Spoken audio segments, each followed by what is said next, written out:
What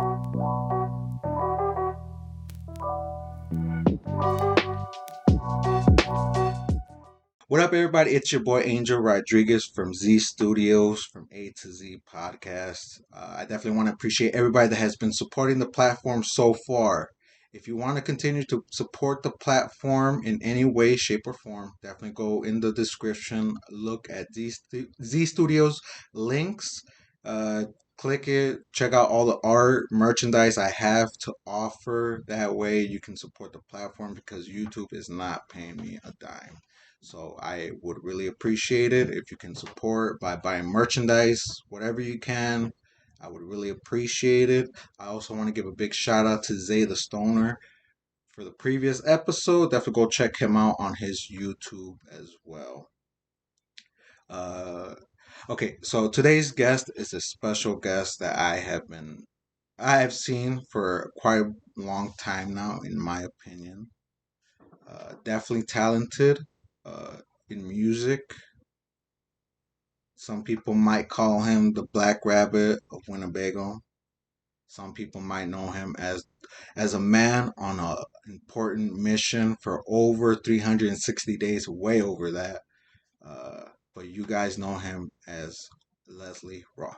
Leslie, thank you. What's up, man? It's good to be here. It's good to be here. I'm a fan of the podcast too, so it's good to go from watching it on the other side and sharing it on the other side to being on this side and being, just part of the platform. Oh, well, thank you, man. That means a lot, man. I hope that intro wasn't too much. And no, it was good. Perfect intro. Yeah, I'm definitely working on little stuff, little by little. And yeah, before we continue any further, man, please look into that camera behind me and plug everything you got going on, because I know you have a bunch of platforms besides your music. Yeah, so you can find me on Twitter at A15DT. You can find me on Instagram at A15DT. You can find me on Facebook under Leslie Rolfe. You can find me on Facebook under Leslie James Rolfe. I got both a personal page I use pretty frequently and also a public figure page that I use pretty frequently. As far as music, I also release music. You can find me on all platforms under DT. The most recent release was entitled ROCKFORD 2021, so you can type that in and that'll pop up all the most recent music. And then same thing for SoundCloud, Tidal, and all those other streaming platforms. So I got a couple different names in a couple different places. So yeah, everything in the description below. Just send me your links. Okay, perfect. Yeah, gotcha. For sure. Yeah. Now, Leslie, man, thank you for coming. For everybody's first episode, I like to get some background, upbringing, where you were born, in the first, and then that's when we get into the subjects on what and how everything got you here. So I was born in Irving, Texas in 1991. Yeah. So I lived there for the first 10 years of my life, first 9.5, 10 years of my life. And then we moved to Rockford, Illinois when I was 10 years old to be closer to family. Oh, okay. So my mother, she was born here in Rockford, Illinois. Her brothers were all born in this area. Okay. When she got older, she wanted to move to Texas, to sort of branch out on her own. And then so as some different things happened throughout life, she decided to come back home and live here. So I came back to Rockford and I went to fourth grade. I had 2 elementary school years here. Okay. And went to 4th and 5th grade at Faith Academy. I'm not even sure if that's still a school that's out here anymore. Okay. Yeah. I was born in Chicago. Okay. I was born in 93. I came here in 07. Okay, so you lived in Chicago up until this point here. Yeah. Okay, and then what was that like growing up in Chicago? It was different, man. Like I didn't really know the difference until because we would travel from Chicago to Rockford, to visit cousins and shit, and it always seemed like countryside to me. Okay. Yeah. So it was definitely scary for me because I was used to seeing friends down the corner. Right. Which at the time I didn't know can be deadly, right, for anybody. Right. Instead of here where you got to go across town and shit. Yeah, that's true. And you need transportation, and it just seemed like a different vibe. It felt, and definitely correct me, man. It felt when I first moved here, it felt like a uptight suburban area. No, yeah, this guy definitely got those vibes are heavy in there. It's not as populated as Chicago, so it's a lot less condensed, and so I do think that and a lot of times in area, whether it's the schools here, whether it's grocery stores, restaurants, or whatever. Is a lot of times people from outside of Rockford even come and frequent the area, like Loves Park and Oh McChesney yeah, yeah, Park and yeah. Belvedere. So you get like this mix of all of these different type of mentalities, like sort of all coming together in one. And so you do get this sort of like standoffish, especially if black or person of color. Like you definitely get that sort of vibe from the white people Yeah, that's in the area. yeah, Is that like like you might be you could be somewhere in down south or something like that. So yeah, yeah, man. And yeah, shit, you're not, man. I didn't really know. I mean, I really don't see color, and when right, I say that, I mean like black, white, whatever. I just see a human. right. But I didn't experience race until I moved here. Oh yeah, yeah. You'll deal with it out here, bro. Yeah, Yeah, and I was shocked, scared too, because at the same time, I'm not that person that wants to offend nobody. right, Like I show. I mean, don't get me wrong. I may have been ignorant when I was young, and I still am. But right, I'm definitely trying to work on it. Because I'm not a person of hate or right, grief or whatever you want to right. call it. But yeah, man. What and so how was it for you when you moved here? It was real. It was a very interesting dynamic. Yeah, I went from like not having. I had some family down in Texas when I lived there, but it wasn't as much family. So when I came yeah. up here, it was sort of a new experience being around family all the time. I didn't have any friends that I had from before when I Mm-hmm. moved up here. So I was, and I'm an only child too. So like Oh, really? so it was like a weird like. Uh, Getting used to being in a new area and then getting used to it by myself. I think Yeah. that's was around the time when I sort of fell in love with music a lot. I used to spend a Okay. lot of that time like listening to music in headphones and writing. That was like sort of the first period I started trying to write music and Okay. sort of like look for this escape. And so And yeah. and did you play music all on your own, or was it introduced by your family or friends or anybody? I mean, it was introduced through family just because music was always sort of something that was present. We used to have my family would have family reunions. We would have like talent shows, and at the Okay. talent shows, different people would perform songs and stuff like that. And so I grew up where like every summer I'd be performing like a different song at the talent show, where me and one of my cousins would be trying to perform a song at the talent show. And so music was always something that was sort of prevalent, and entertainment and being on the stage and stuff like that was always something that was sort of Okay. prevalent. And so I think that just once I moved up here, it was the first time I took the avenue of like trying to create and trying to write Hmm. music and stuff like that. So Okay. that's my main like first memories of being up here is starting to like keep a notebook and write raps and stuff like that, listening to music more often. Okay. And then who are you mainly listening to? Yeah, I don't know if you answered that. Yeah, Yeah. I think the first like artists that I listened to on a regular basis and like knew their raps was probably like Will Smith, like Oh, yeah, really? Wild Wild West soundtrack Yeah. and Men in Black soundtrack. Like those were some of the first songs that I performed. My family performed a Kurt Franklin song one time at a family reunion, so that was one of the artists that I knew those songs word for word because we listened to the song over and over and doing dance steps. Then Eminem was like the next artist. He was Yeah. a artist that I started listening to a lot more. I think when I started like writing some of my own music. I was listening to Eminem a lot. I got the Marshall Mathers LP like right before we had moved to Rockford, Okay. and in the cover and on the back it's just like a lot of different pictures of him writing a lot. Yeah. And Yeah. I think that sort of took to the idea of being able to escape through writing. So that sort of was a sort of a big moment for me. In my from being like not just a fan of the artist, but being a fan of the artist, and then also trying to create the art. And Oh, then okay. Dope. I would Dope. say Jay-Z after that, and then after that, it gets to a point where you like so many different artists as you start to get more and more acclimated with the Yeah. Yeah. culture and stuff. Yeah. That's dope, bro. And okay. So, what were your first steps when you were like, okay, I'm going from listening to it to wanting to create it?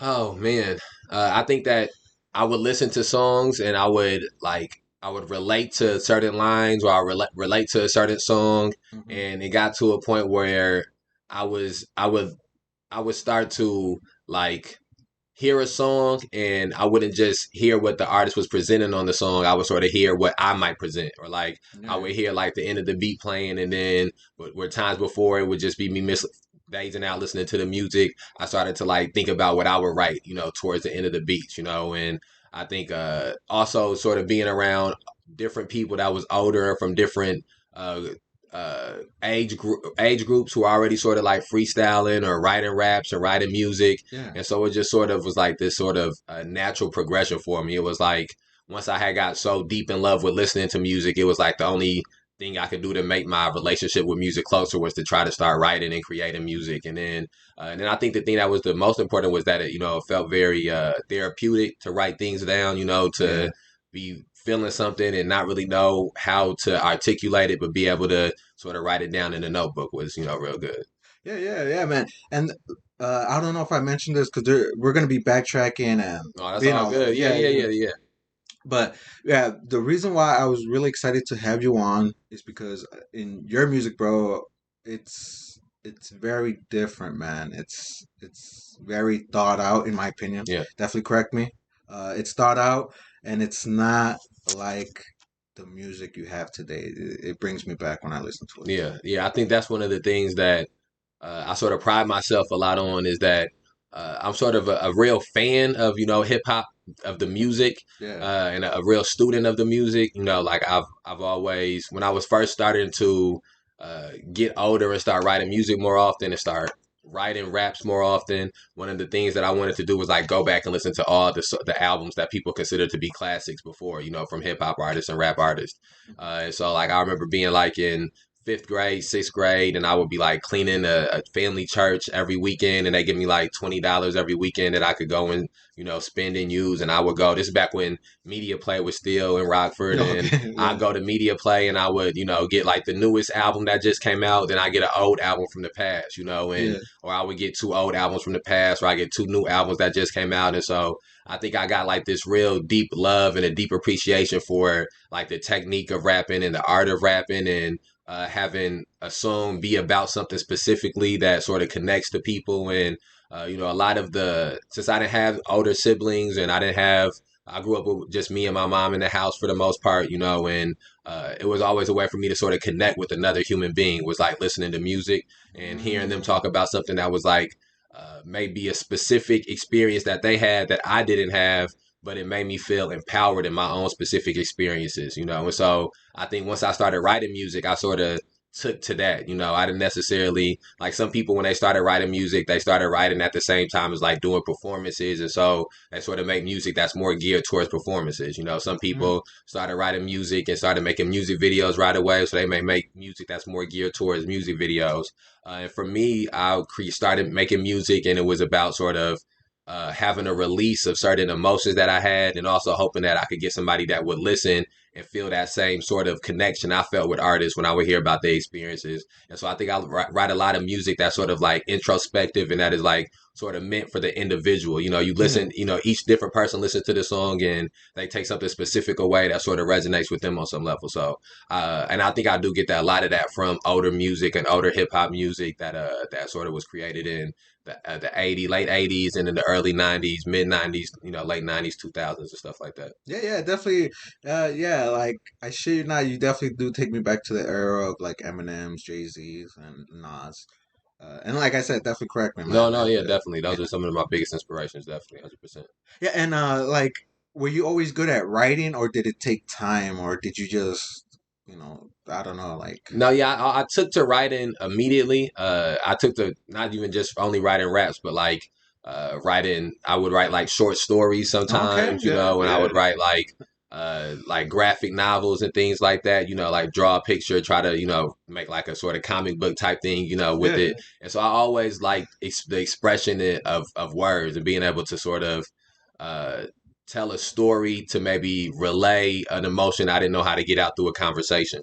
And I think what happened was it was a time where I liked writing raps more than I liked writing stories, but it was so difficult for me to like figure out a word to rhyme with. I remember that being like a big struggle for me. yeah, Like yeah, yeah, I know what I want to say, but I got this line and I don't know how to get, this word to rhyme with, whatever the next bar is. yeah, Like I know I want to say something about it. I don't like wearing, I'm in school. I know I want to say something about I don't like wearing uniforms, but I can't figure out what rhymes with the word uniform. And so yeah, eventually I give up and I just decide I'll just write a short story where I don't got to figure out the way to make the words rhyme. yeah. But I think what happened through time is like the challenge of trying to figure out how to make a word rhyme or trying to figure out how to make a bar fit Mhm. into a certain area or a certain pocket on the beat became sort of like solving a puzzle for me, or like doing a connect four crossword for other people, was okay. I know I want to say this. How do I figure out a way to make these words rhyme so I can say this. I know I want to make a punchline or have a metaphor about this movie or this TV show. How do I make it in a way that's unique, to this song and say it in a way that somebody else hasn't said it before? And I think it kept me my mind sharp. When I was younger, I used to read through the dictionary, and I would sort of Okay. like write Yeah. which words rhymed. As I'm going through the dictionary, I read books a lot, and I would read a book, and every however many pages in a book, I find a new word that I've never heard nobody rap with before, and so I just sort of keep that in the back of my mind for the next time I'm writing music.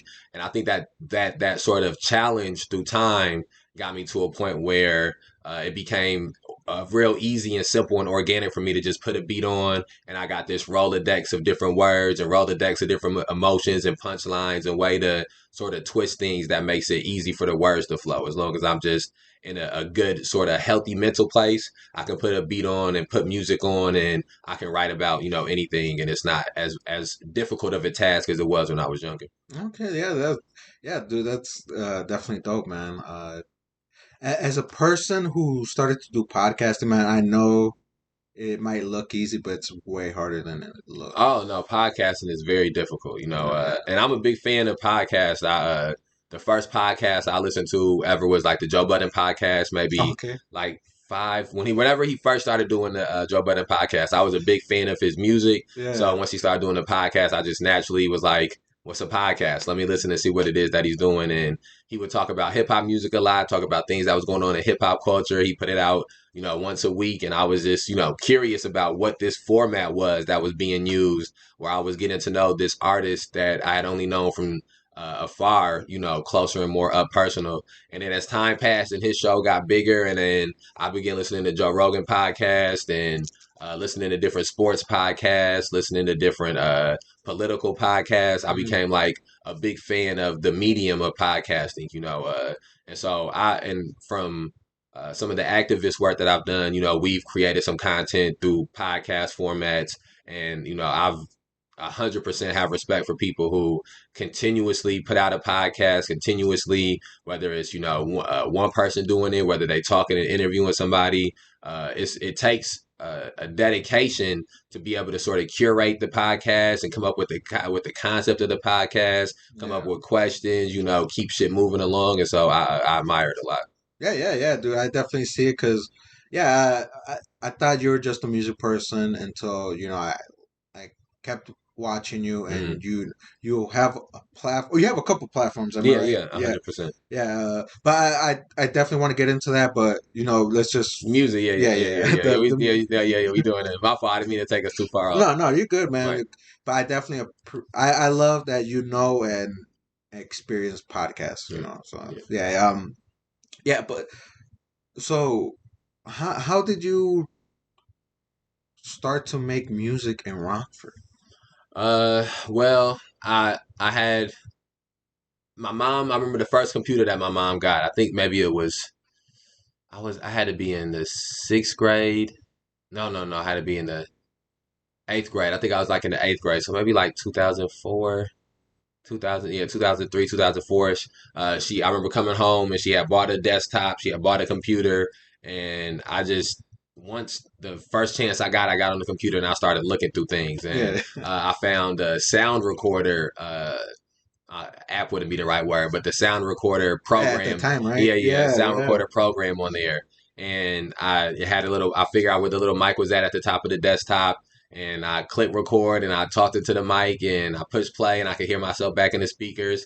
And then from there, I just started, recording raps, started recording them a cappella, started recording and like playing the beat through the speakers and then rapping through the mic and the beats like playing in the back of the music, and the audio quality, was horrendous. It's horrible. But it was the first time I was able to like hear myself with a beat behind it, as yeah, opposed to just freestyling with somebody or something like that. It was before studios were so accessible and microphones were so accessible and things like that. And yeah, there was yeah. no big studios here, So I had like this amazement from being able to, hear myself on these beats that I had. And I had a friend who also recorded music, and he had the same thing where a little sound recorder set up. We would send each other songs back and forth, and I'll be trying to like rap over some of the songs he had. And eventually, that friend, his name's Dame, he would go on to build a studio, build like a home studio. So from like 8th grade to 9th grade to 10th grade, all the way through from us graduating high school, like every year he would add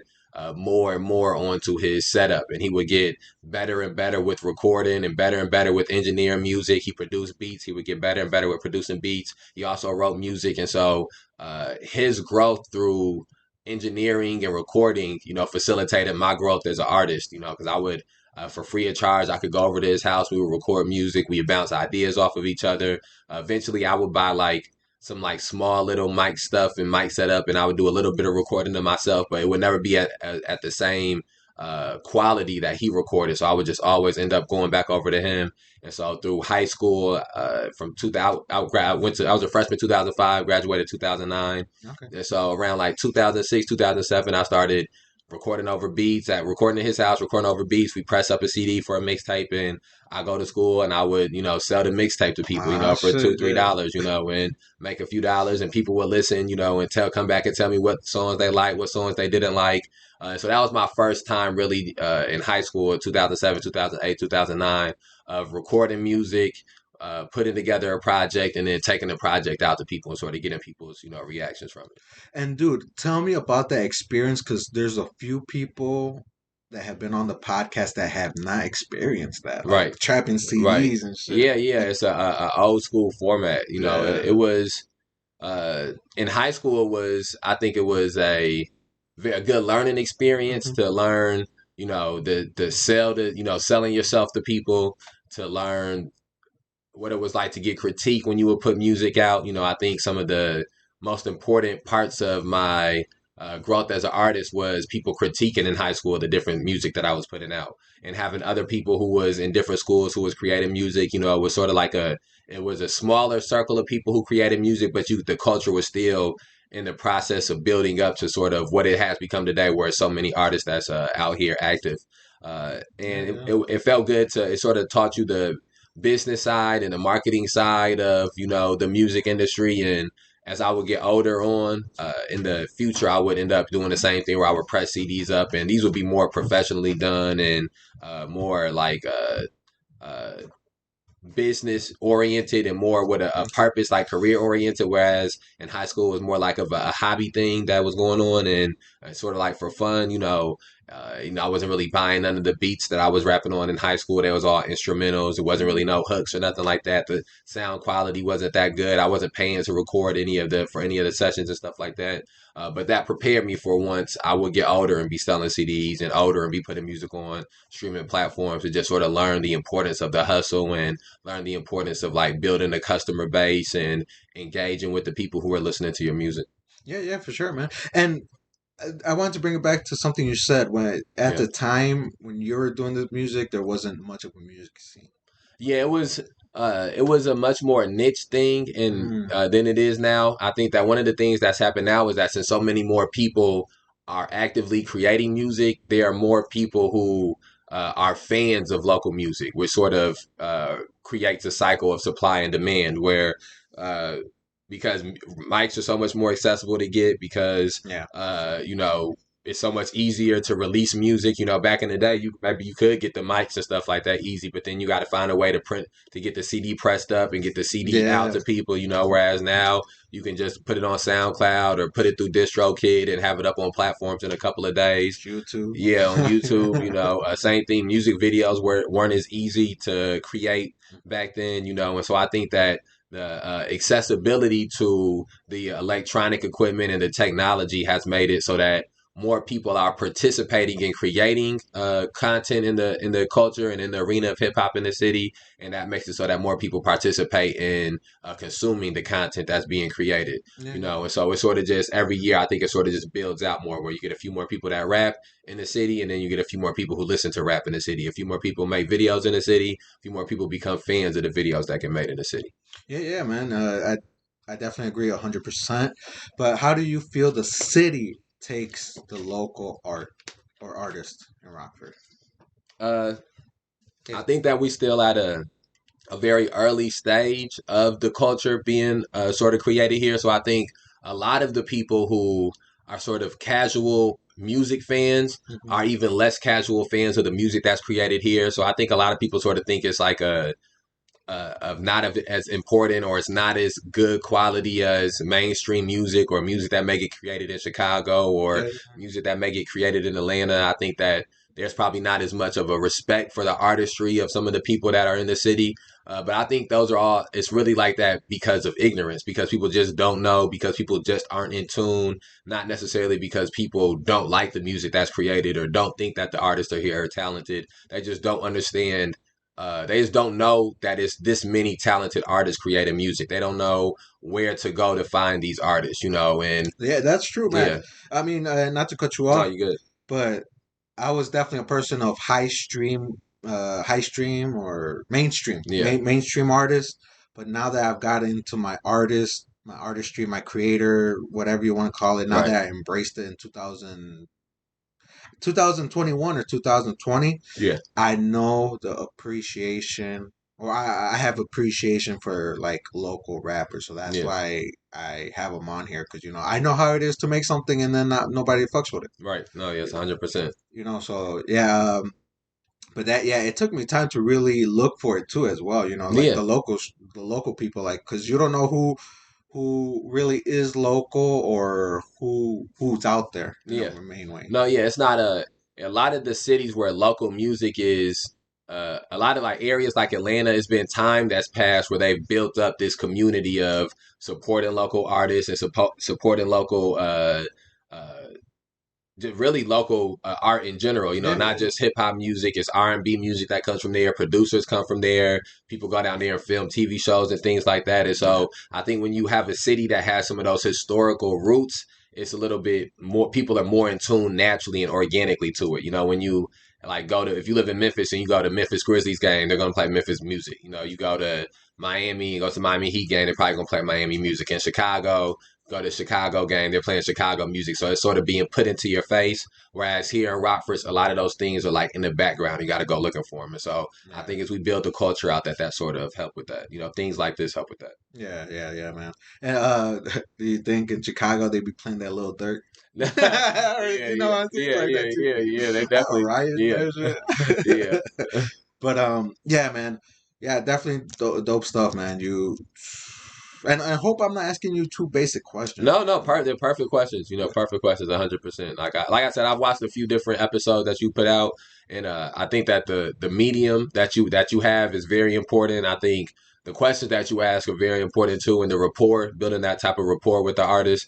I think a lot of times some people may not listen to an artist the first time off of their mute because of their music. They might see them on a podcast, hear them talking on the podcast to somebody, and then they go listen to their music because of that. Yeah, And yeah. so, I know that I've been that type of person where I might not have listened to an artist, or I might not have watched the TV show or watched the movie, and then I'll consume a podcast and they talk about their experience with the movie or the TV show or the artist, and it leads me to go and try to have that same experience. And so I think it's important to have mediums like this. Yeah, yeah, man. Thank you, man. You definitely got that. You know the idea of Yeah. what I'm trying to do here, because there can be a lot of collaborations or a lot of support if people just watch and try to find these artists. If I'm making Yeah, sense. 100%. Yeah, and it takes somebody like when you're building the culture, it's got to be those people who sort of break those doors down. And I think this is like a form of breaking that door down is Thank you, man. doing That that. that Yeah, means a lot. Because I shit you not, man. It's not like I was like, I'm gonna start this podcast. I'm gonna be a big culture in Rockford. I literally started the podcast because I wanted my friends that were artists to be shown off. right, You know. right, and that mindset or that type of that seed being planted is what gets us to a place where more people are trying to find ways to create mediums for friends that they have that are artists to be exposed or art that's being created in the city to be exposed. And so I think that that's something that's very important. Yeah, yeah, man. Thank you, man. Again, it means a lot to me, man. Now, we passed a certain time mark. Sorry, we passed over it. But are you okay to smoke or? Oh yeah, yeah, Yeah, yeah, yeah. yeah. Woo. All right, Leslie, man. I shit you not. Another reason why I wanted to have you, but I didn't have you right away. I definitely wanted to not have you in the beginning because I felt like I was like again too dumb or too slow. I was barely getting out the shell. But now Right. that I'm like 40, 40, 50. 50, 56, 50, 50 plus. Yeah, yeah, I'm 50 plus Yeah. episodes over with this one. But now that I'm gotten better, bro, I definitely want to have you on. But at the same time, again, I was scared because I don't know, man. And again, correct me, man. I feel like the stuff you do at City Hall, and I hope Yeah. you don't mind me, Oh no, no, no, no, 100%. but I respect the mission that you're on. Yeah. I feel like a lot of people would have quit, bro. Like Right. I don't know what day you're on, if it continued or Yeah, yeah, we're on like 590 something. I think I'm I've been in and out. I've been we got multiple people that sort of hold everything down, yeah, so we sort of take shifts and stuff like that. And I just had like a surgery like about a week and a half or so ago, and so I've been yeah. trying to get back acclimated. So I don't got the date of the number of the days off the top of my head, but we're at about like 590 or so. Damn, dude. Yeah, I knew it was over for the Yeah. three, bro, because you started back in October 3rd, 2020. yeah, yeah, Yeah. yeah. And for a lot of people who don't know, may I ask how did it start? Yeah. Well, this particular demonstration being outside of City Hall started on October 3rd, 2020, after a young man named Tyrus Jones was shot by Rockford Police Department officer Owen McGinnis. Excuse me, not Owen McGinnis. Dominic McNeese. He was shot by Rockford Police Department Dominic McNeese while he was running away. The police officer said that he thought he saw a weapon. Tyrus ended up not having a weapon. Months earlier, for people who may remember, may not remember, May 25th, 2020 was when George Floyd was murdered. And then on May 30th, 2020, I partook in the first protest that took place out here, trying to bring awareness to that.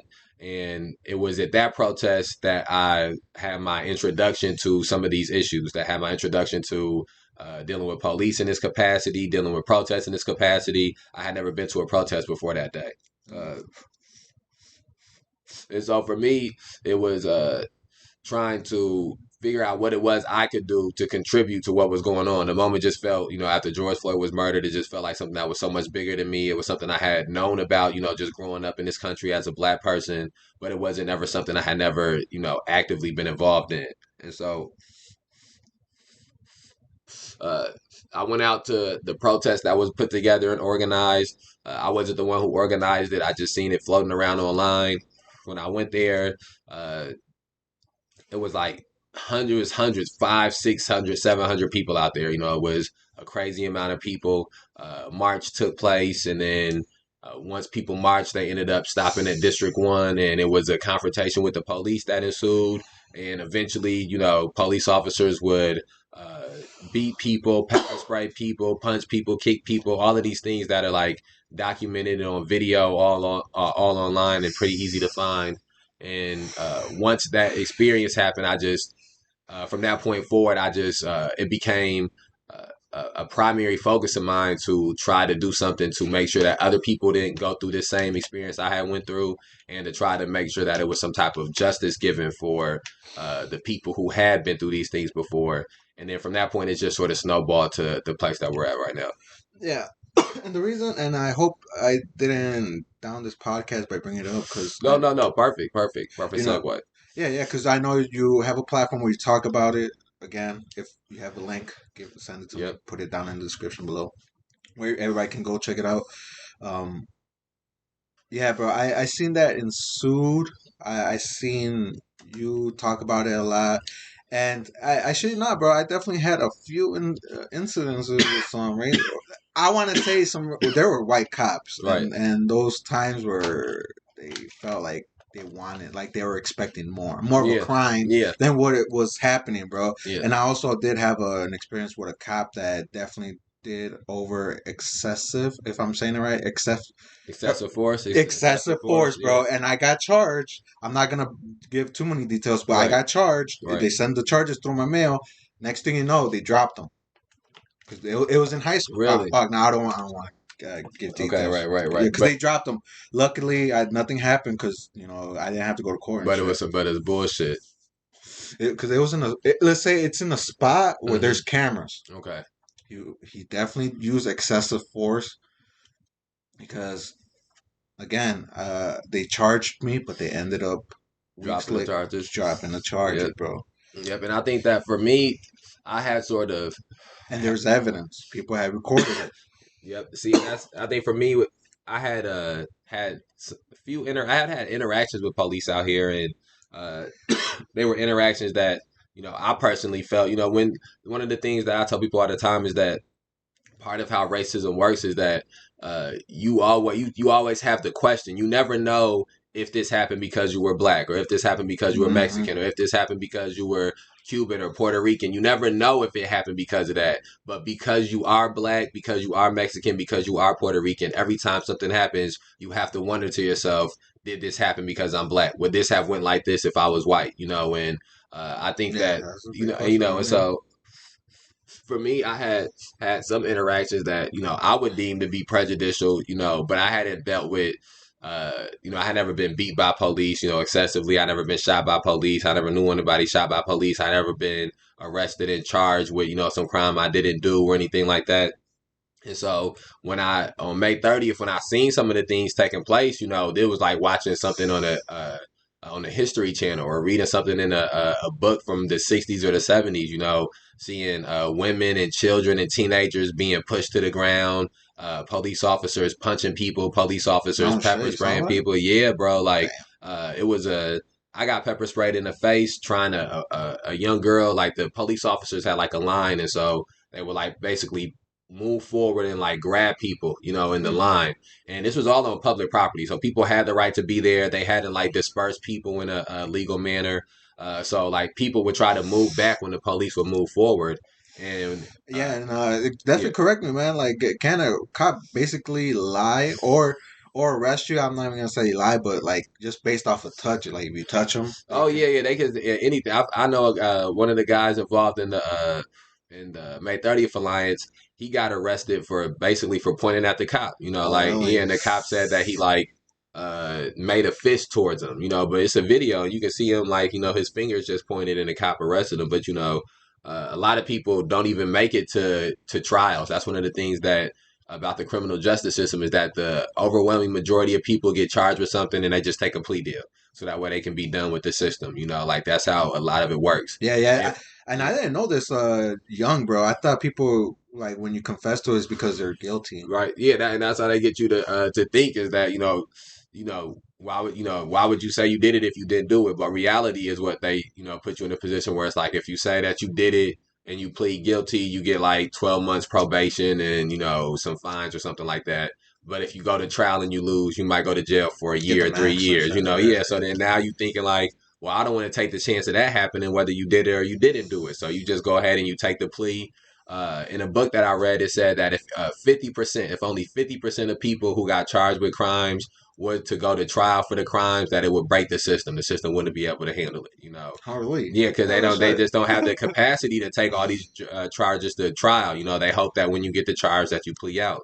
You And, know, and may I ask, did you yeah, get all this knowledge from experience or from reading it or from watching it on TV? Because me, right, most of the shit you're saying, bro, like majority of it I get right, because I watch documentaries yeah, of people getting arrested and yeah. then they kind of always describe something just basically off that knowledge. Mine is just documentaries, Right. I would say. No, I think that that's like one of the good things about living in the times that we live in is we live in this technology age and this information age, and some people get information through documentaries, some people get information through podcasts like this, some people get information through movies, some people get information through books, some people get information through speeches, and for me, I take a little bit of everything, and I think that's from growing up. I was always real big into movies. I was real big into documentaries. I always enjoyed reading. I enjoyed, listening to people talk about a subject, and so I've gained a lot of this understanding through reading somebody's book, and then I'll listen to that person give speeches, and then I'll listen to that person be featured on a podcast, and then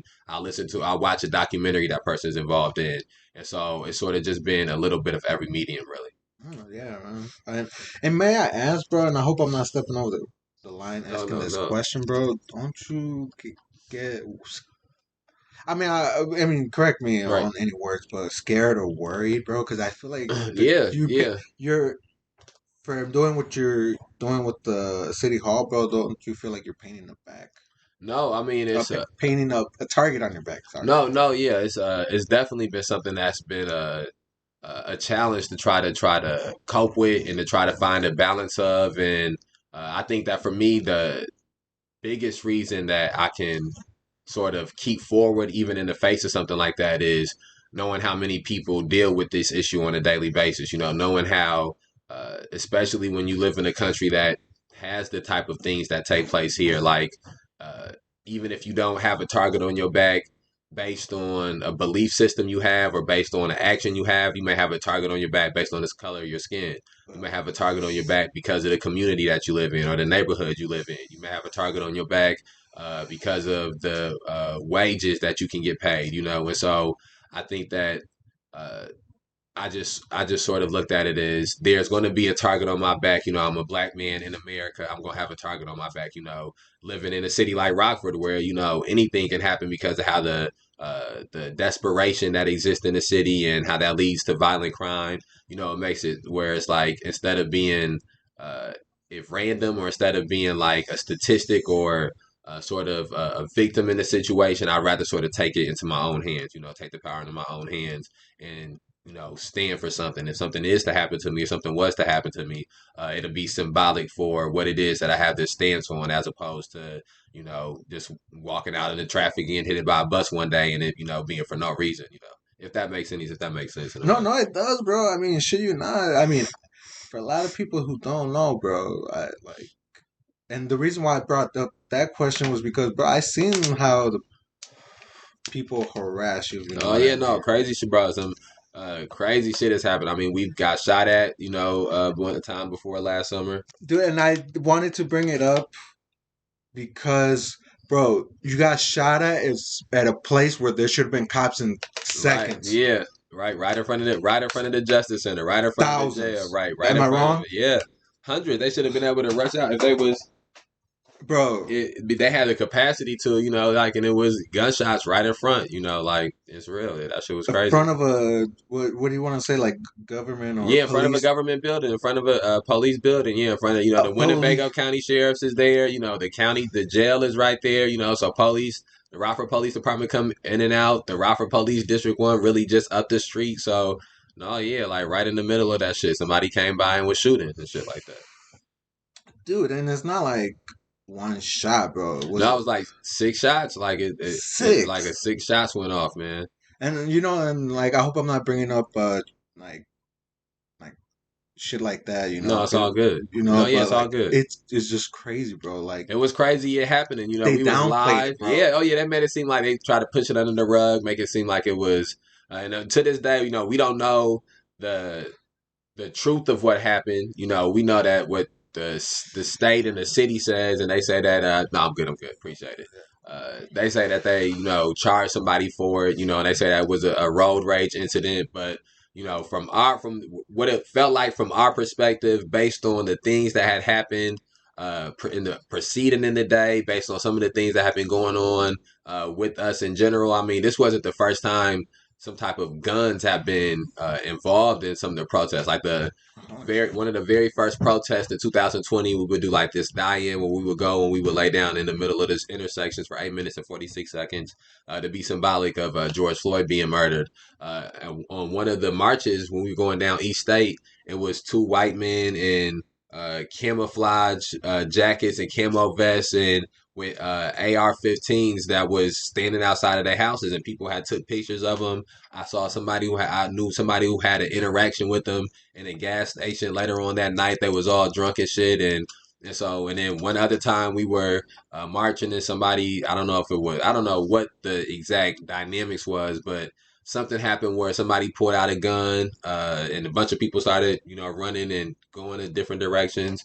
And then one other time it was a guy, we were marching and coming down the street, and people, and it was a lower number of people, not as many people, but people were marching on the street, and the truck was coming by, and the truck just sort of like pushed it to get through people, and in the midst of them pushing to get through people, they uh, brushed a couple of people. I think a couple of people like kicked the car or whatever out of anger, and then he pulled out a gun, like, and he Oh like shit. pointed the gun back, and people ran and shit like that. And so it's been so. And I say those things to say that like guns are so much part of the American society that there is all of these different interactions and instances in everyday life where if we didn't have so many guns, guns wouldn't come into play. But because guns are such a regular thing here, such like an Americanized thing to have guns, that multiple of these protests have like uh, roused the type of emotions where people go to get guns, So it wasn't foreign to us for some gunshots it wasn't foreign to us for the idea of guns to be out. For shots to actually go off was foreign, and for the shots to go by us. I'm watching the bullets go by. One of my friends, Terry, who was a fellow activist within the organization.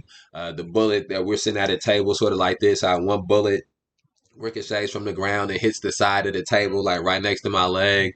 And so, it was a surreal moment. Yeah, I remember when you clipped it, bro, or you had people clip it for you. Yeah.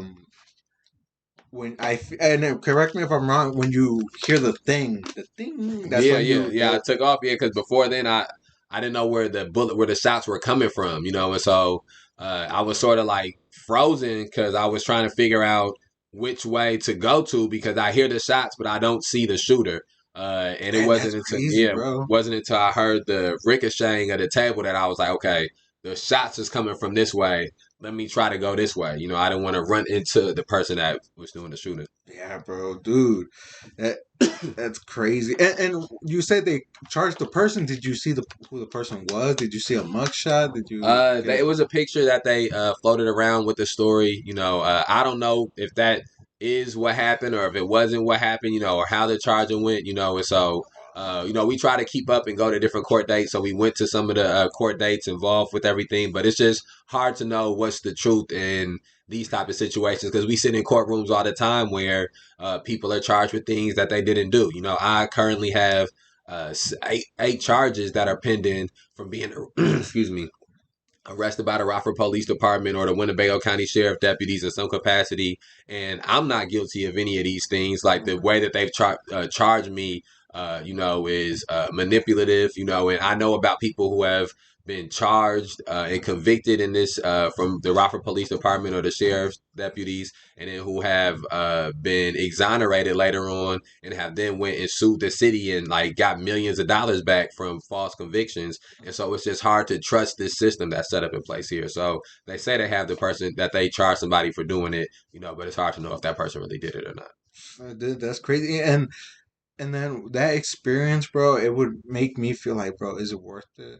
Like, did you get? No, yeah, that was one of the, initial things, is we weighed out, it was a trial. Somebody had a trial. Eh, Another activist within the organization had got charged with a crime. And so we was at the trial outside the courthouse for that. And so we had left City Hall to go to there. So after the shooting happened, the question was, do we go back to City Hall? Do we go home? Do we stop doing this? and not just that, but like Yeah, every time a weapon has been, drawn, yeah. yeah, or or violence as well, bro. Like, Yeah, no, yeah, this is, I mean, it's different threats. People made threats and things like that, and uh, I think one of the main things that is sort of always has the habit of doing is sort of reinforcing the reason that we're doing this in the first place is that uh, we're out there because we know that it's people who will kill you for doing this. We're out there because there are people who are caught up in these systems within our society where it's a life and death situation every day. And so and dude, and it's crazy, bro. yeah, Like people's like ignorance of shit like that can like hurt people, yeah, man. no, 100%, 100%. And yeah, that's why I asked, or I don't know if I asked uh, but like, yeah, man, like, just you've been doing it for what, almost 2 years? Well, yeah, it'll be May 30th of 2022 will be 2 years since the initial protest that took place in Rockford that sort of spawned all these things, which was the first protest I had went to. Yeah. But I wasn't involved in organizing that one. And then subsequently, I would be involved in organizing some of the other protests that would take place. Specifically, the city market protests are sort of probably the most known protest in the area, which will be around this Friday. Will be like mark 2 years, or a couple Fridays from now, mark 2 years since the first city market protest. Oh shit. And then in October 3rd, 2022, that'll be 2 years since the beginning of the occupation protest that took place. So it's sort of like that in 2020. It was like these different waves of things that took place that happened, and it's just sort of been us trying to find ways to continue it and make sense of it since then. Damn, dude, yeah, it's crazy. Yeah, there's a lot of things happening this weekend, man. Oh yeah, yeah. But the whole reason why I want to talk about that is because why continue, bro? I feel like you're really and stop me if I'm blowing smoke up your ass or No, I'm no, kissing no, your no, ass, no, bro. no. It's all good. It's all good. It's a good But conversation. I feel like you're talented to Right, make music, bro, right, and then listen to music and stuff like that. right.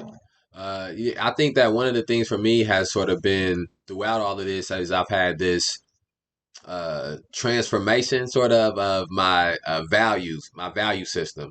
And I before I was involved in this, I a lot of times I worked two, three jobs at a time. I was always kept a job. If I lost a job, I was in between getting another job. And I really was brought into the idea of uh, trading in my time to get money and then use that money to try to invest in doing music so that way I could do music and I could have so much money where I didn't need to work a job no more, and eventually I could have enough money to sort of be rich and make sure that different people in my family was rich and build some type of generational wealth. This the American dream concept sort of. yeah, yeah, yeah. uh I and definitely so be dreaming that. yeah, like I was 100% sort of bought into that, and I think that on May 30th, for the first time, is I got like a look behind the veil of what it takes for that dream to sort of manifest for people, and I'm a strong believer that,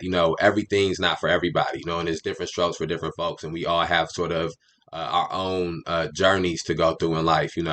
Uh, but for me, seeing these people get beat by the police, seeing these people some of these people I knew from, friends that I grew up with or family that I grew up with, and seeing the police do these things to them, people who, majority of the people at the time looked like me, were the same skin color as me, people who I knew came out there for the same reasons that I had came out there for, and then to see the days go by and for it to be like it never happened, for it to be Damn. like it was no justice for these people, for some people to be even being charged with crimes because of this happening. And then to sort of see what was going on in the world where in Philadelphia, Los Angeles, Atlanta, all of these different people were coming out and being involved in protest. And you were seeing people get run down by cars. You were seeing people get arrested and be beat by police and all of these different things. And I very much felt like I was part of this collective of people that was having that experience.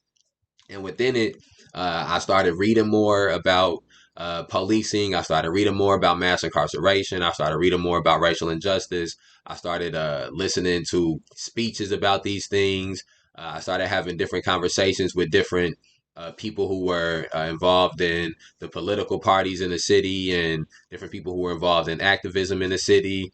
And I got a better understanding of the people who are have to be exploited for somebody to become rich, for Yeah. somebody for that dream that I was talking about having. I seen the people who had to experience the nightmare for me to be able to deal with that dream. And I thought to myself how it's just a cycle. We get so normalized and desensitized to the things that happen to us. I started learning the names of people who have been killed by the police and died in custody here in Rockford, Illinois, and Winnebago County, and the years they happened. And I would think about where I was at when that happened and how, I didn't really think nothing, I didn't resonate with me. It wasn't something that I knew about. Hmm. And the same thing, I started thinking about friends that I had that have grown up, in Rockford, where it's a very, violent cycle that exists, and it Yeah. exists because of poverty that exists. It exists because of the miseducation that exists. And these are things that don't have to be here. There are things that because they happen predominantly to black people in Rockford and Mexicans in Rockford and happen to poor people predominantly and working class people in Rockford, it's continued on. But it don't have to be, tomorrow, a lot of the things that we know can be changed, and if people sort of cared about some of these things more. And so for me, it's not that I stopped wanting to be successful in creating music or I stopped wanting to be successful in creating content, but I wanted to change the way I went about being successful. I think a lot of times people think try to be successful in whatever field you're in, and then once you're successful in whatever field you're in, then sort of be a humanitarian, and then sort of be a philanthropist, and then sort of give back once you've already made your millions, and once you've already sort of uh, done what it is that you want to do in your career. And I think that feeds into nothing really ever being changed, because people grow up and they see that that's the way you got to be to, go about doing things. And so I decided to try to sacrifice first. I decided to try to give back first, and with the understanding that I believe if I live a long life, which I hope I am able to live a long life, that the music that I've created eventually will be worth hundreds of thousands of dollars and be worth millions of dollars. And some of the content that I've created will be worth hundreds of thousands of dollars and be worth millions of dollars.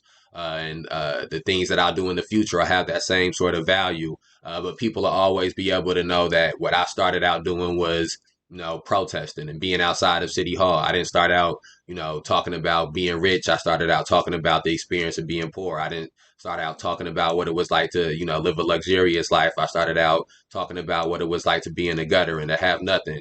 And I highlighted these people, who had nothing. And I highlighted, the community, and I highlighted the city instead of highlighting myself, and then, I believe what you give out, you eventually you get it back in. And so eventually the music and all of those things, take off and take care of themselves.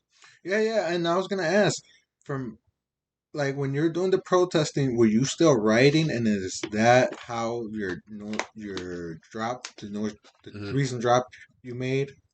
Yeah, Did that? a lot of times, yeah, like we got to a point where we just sort of occupy the area of downtown and City Hall. We just keep somebody from the organization down there. We have memorials on light poles of people who were murdered by the police or died in custody of the jail here. So we try to keep a vigil over those, make sure that we keep those up. A lot of people come and like deface them and destroy them or try to spray one guy was spray painting the pictures and stuff like that. And so we just sort of try to make sure that we keep those up to date. People's families come by sometimes.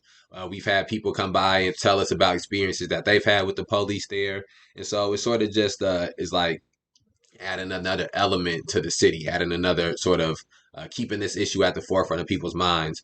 And so eventually, as I started doing it more and more often, I would, put beats on and listen to a beat in my headphones or listen to a beat on the speaker.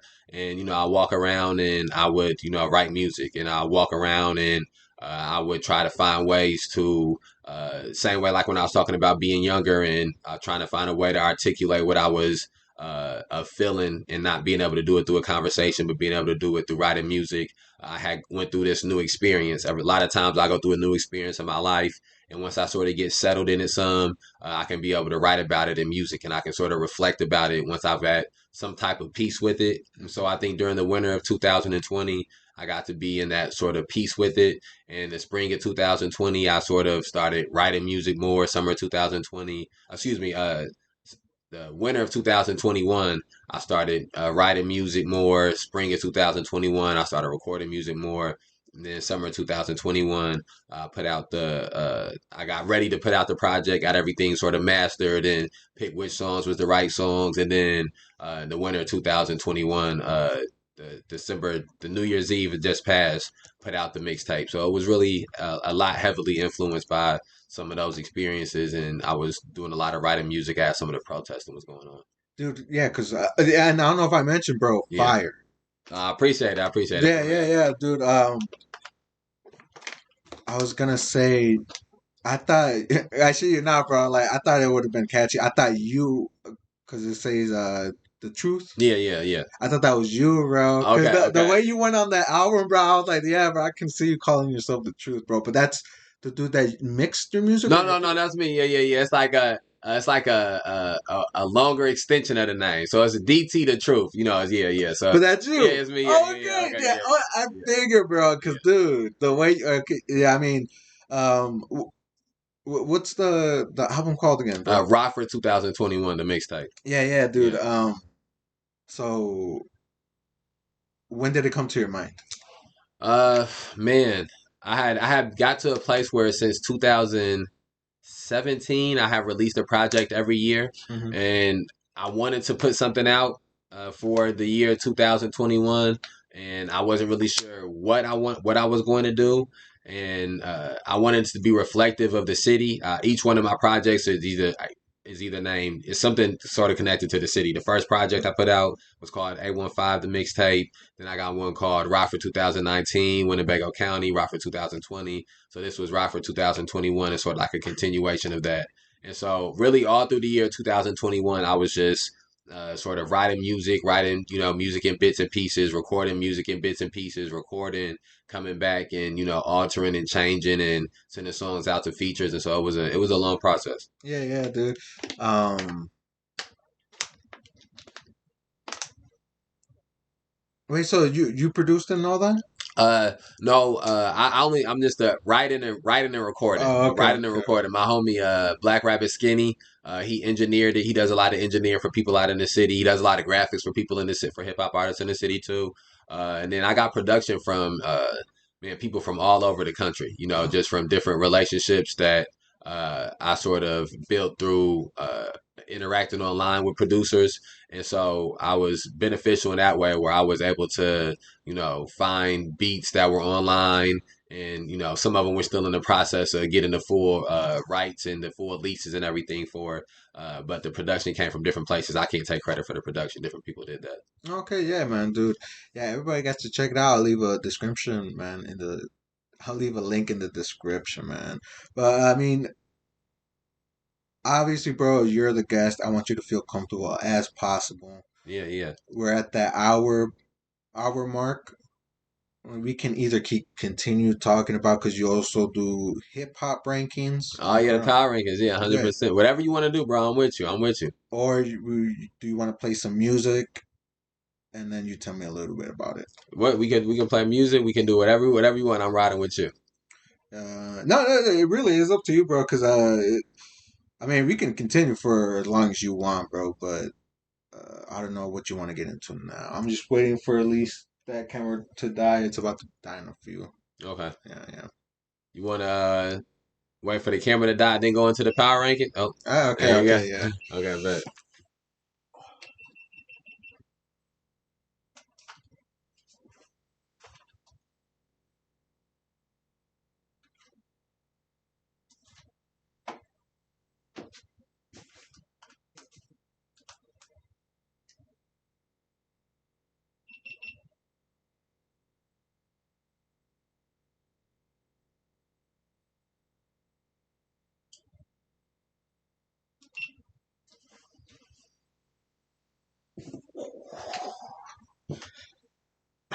All right. We're back, man. We're right here with Leslie, man. The truth. Yep, Actually, yep, I like yep. that. I love that, bro. Um. Oh, but by the way, before we get any farther to the hip hop rankings, bro, the whole reason why I did bring up the protest and all Yeah, that, and it's just I really think you're talented, bro. Like I said, your album's fire, bro.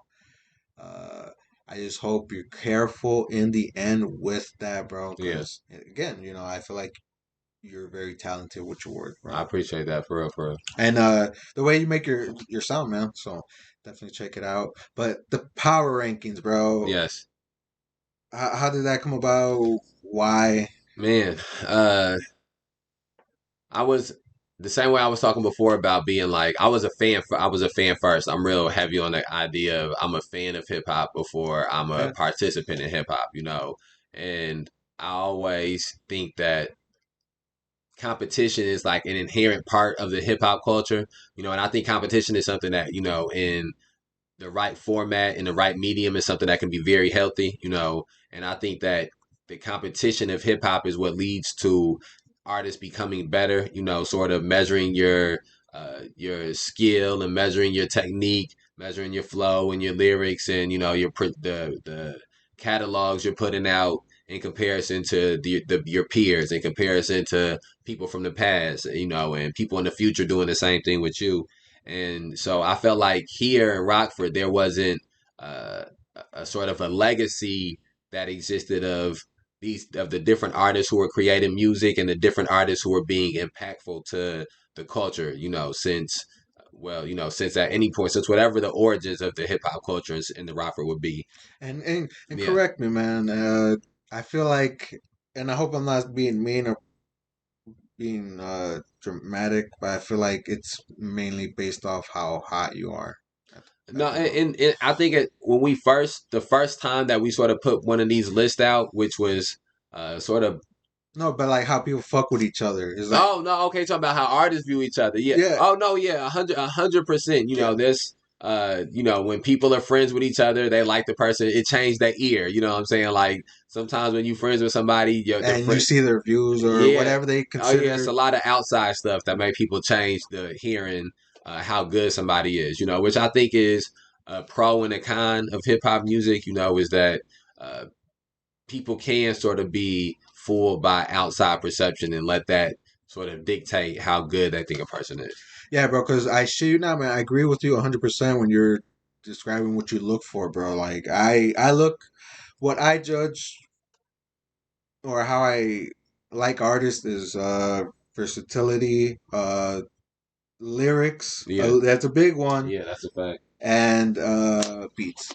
Because the Yeah, beats, that's important too. yeah, oh, I mean, for me, bro, that's in my opinion. Like the Beats is beats, very important. it Beat is hooks very you. important. The production's important. Yeah, the first hook should be the beat, then the next clause should be fucking your lyrics, and then the story hooks you in. Right, right. What about flow for you? Are you a big flow person? Oh yeah, but like I should not. There's times where I feel like you don't have to have flow as long as what you're saying it makes sense. Okay, okay. I know what you mean. I know what you mean. Yeah, and I think that for me, that's one of the things that is the most intriguing about hip hop is that out of all other music genres, like you can really the same way people go on Sports Center and talk about basketball and go and break down football and break down like you can really break down hip hop. Like there's really a real conversation that's had about the bar structure and punchlines and metaphors and delivery and production and hooks and choruses and bridges and I think that it's important. It's important to dive into that for younger people coming up, so that way they can be better at the craft. Hearing about it, I think it's Hmm. important for people who created music to hear how other people think music. And I think that it's important for people who are outside of Rockford or outside of the city to sort of see the type of minds and the type of creatives that exist within Rockford that they're thinking about music to this type of extent. And so I think that the conversation piece within the power rankings is important. Yeah, yeah, and bro, a little bit about me. I'm not really a big hip hop. I love it, Yeah. but to a certain extent, I'm not a big trap fan. Okay. I'm real. Like, If the music is good, I can listen to any type of subgenre or whatever. But yeah, if it's not good music, I don't buy it. I don't just buy into a subgenre because of the subgenre. But it's some people who make trap music or I'll fuck with heavy, just like with drill music. And some yeah, people like I'll hear a drill song and I'll fuck with that, heavy and shit like that, But I'm real heavy on like the artist being good, like yeah. if somebody makes good hip hop music, I want to hear it. In some way, it's going to inspire me, or in some way, it's going to motivate me. And people like that for me, bro, is Logic, Joyner Lucas, Kendrick. You can say Okay, fucking Mac Miller, bro. okay, you fuck with Mac Miller heavy? Oh yeah, bro. Is that would those be your like favorite artist, favorite hip hop artist in general? Hip hop. Okay, When we're yeah, talking about other genres, bro, it's a whole different story, right, bro. okay, Because, like I said, hip hop it's my favorite, but I kind of got tired of it when I was kind of getting older, you know. So yeah, and I right, ventured into other genres like techno, fucking okay, mellow, okay, uh, R&B and shit like that. You know, okay. I definitely went back to some old school music too as well. No, I feel the same way. Like I like all types of music. Hmm. If it's good music, and I'm a big believer in this, like if it's good music, then uh it's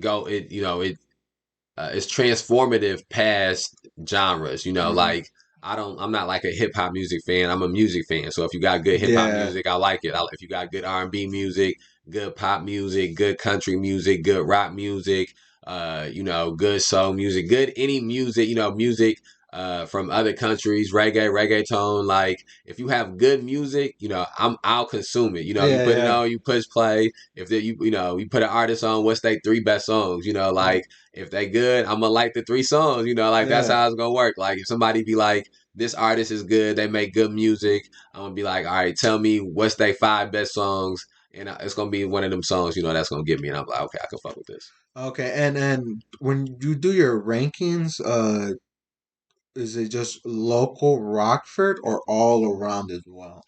We try to make sure that everybody that's involved in the rankings in the listings is from the city of Rockford creating music or living in the city of Rockford and creating music. So it may be somebody who lives in Atlanta, but they're originally from Rockford. We want to include them. Oh, It okay, may be dope. somebody who was from Detroit, but now they live in Rockford. If they want to be included, we want to include them. We want it to be as inclusive as possible because we want to try to make sure that that guy that's from Detroit and now lives in Rockford and is creating music in Rockford. We want people that he may have that are fans from Detroit to be introduced to other Rockford artists. The guy from Rockford that's living in Atlanta now and creating music, we want to include him because he might be building a fan base in Atlanta now. We want them to be able to become fans of other artists that's in Rockford. And so it's really about building and catering to a Mm. community that's, I believe that it does already exist within Rockford, within the music scene in Rockford, and just sort of amalgamating them all together in one on these different platforms.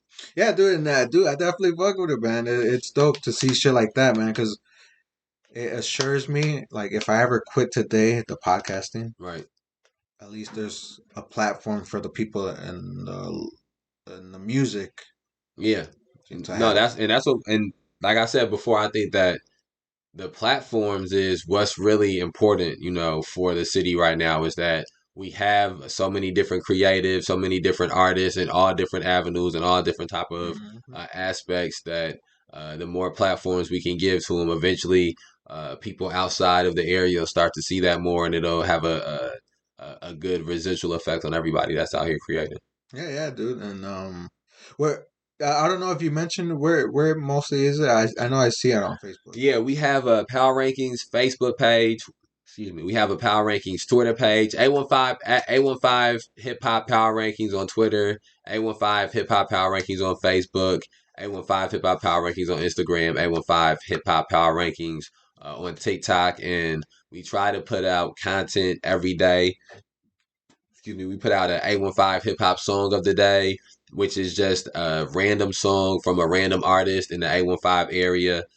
We do a little video with the song in the background and we post that on different socials. We try to do an 815 hip hop music video of the day from Monday through Friday, and the links for both of these go up. And we also try to do the same thing, a little 60-second video talking about the music video of the day, Hmm. post that on the different socials. We're getting ready to start trying to roll out doing a artist of the week where me and some other people that's from Rockford in the Rockford music scene talk about a specific artist in podcast clips and in web series clips throughout the week. We post different songs that they have throughout the week.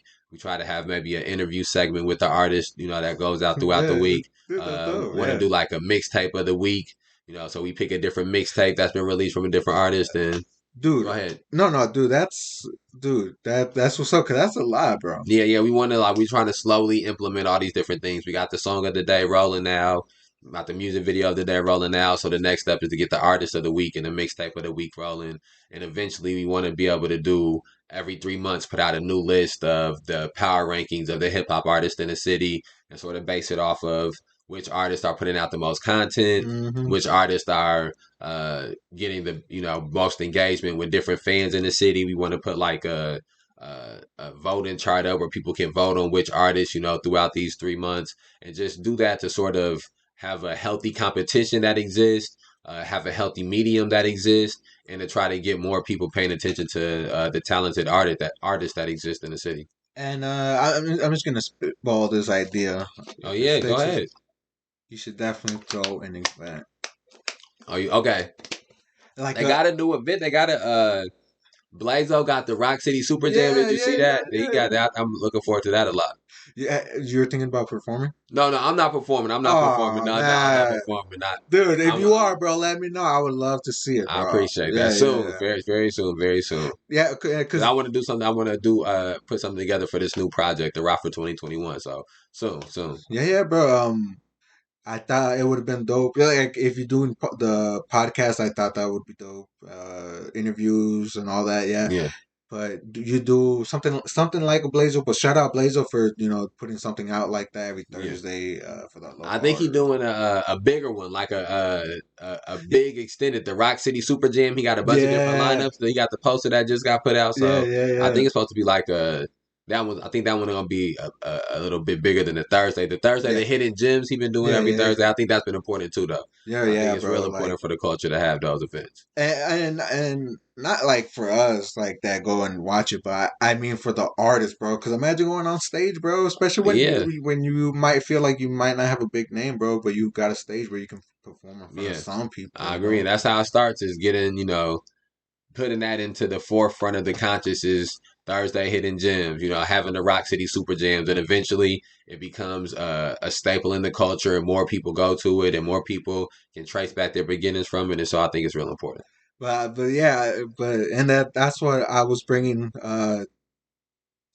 like a hip hop ranking event. You Okay, have okay, you feature some of the artists that you feel like are doing the best at the time okay, with content, okay, and then you do little fundraisers, food or something at okay, one of those spots, bro. okay. I We think got to chop it up about this behind the yeah, scenes, for yeah, real, for real. yeah, We got to yeah, talk yeah. about Because something. I know you know plenty of artists. I know some few artists as well that love to touch the stage, bro. No, yeah, yeah. That's a real important part of the artistry is being able to get up on that stage and have your voice get heard in front of people, man. Yeah, yeah, because man, like I said, bro, I feel like you're really talented with the music. You know what to look for, you know what to study, and you obviously you have an ear because you do Right, it yourself. right.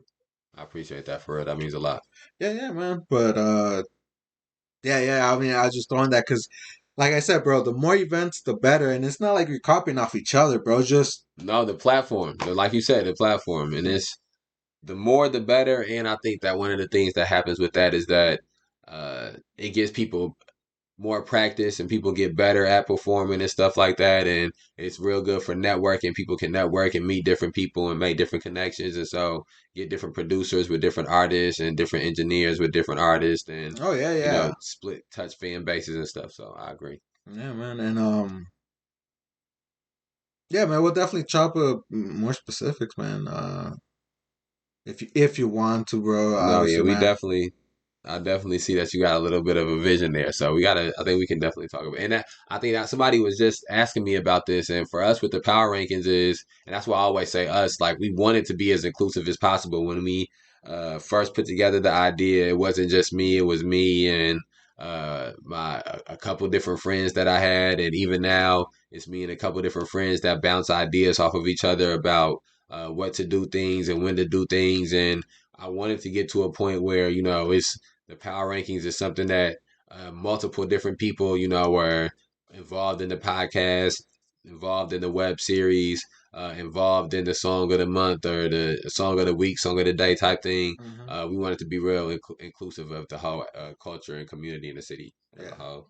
And I'm not trying to kiss your ass when I say all this, bro. It's just because, bro, it takes time, Yeah, it does. It does, dude. bro. Like that's And why patience, a lot of patience and perseverance. I didn't have you on right away because I didn't want to be an asshole and seem like I like your music when I haven't even heard it. Right, No, right. no, I put your shit on repeat, bro. I appreciate that. That means a lot for real. And then not just with you, bro. The same thing with the other artists that you see names on those walls, bro. Yeah, I see it.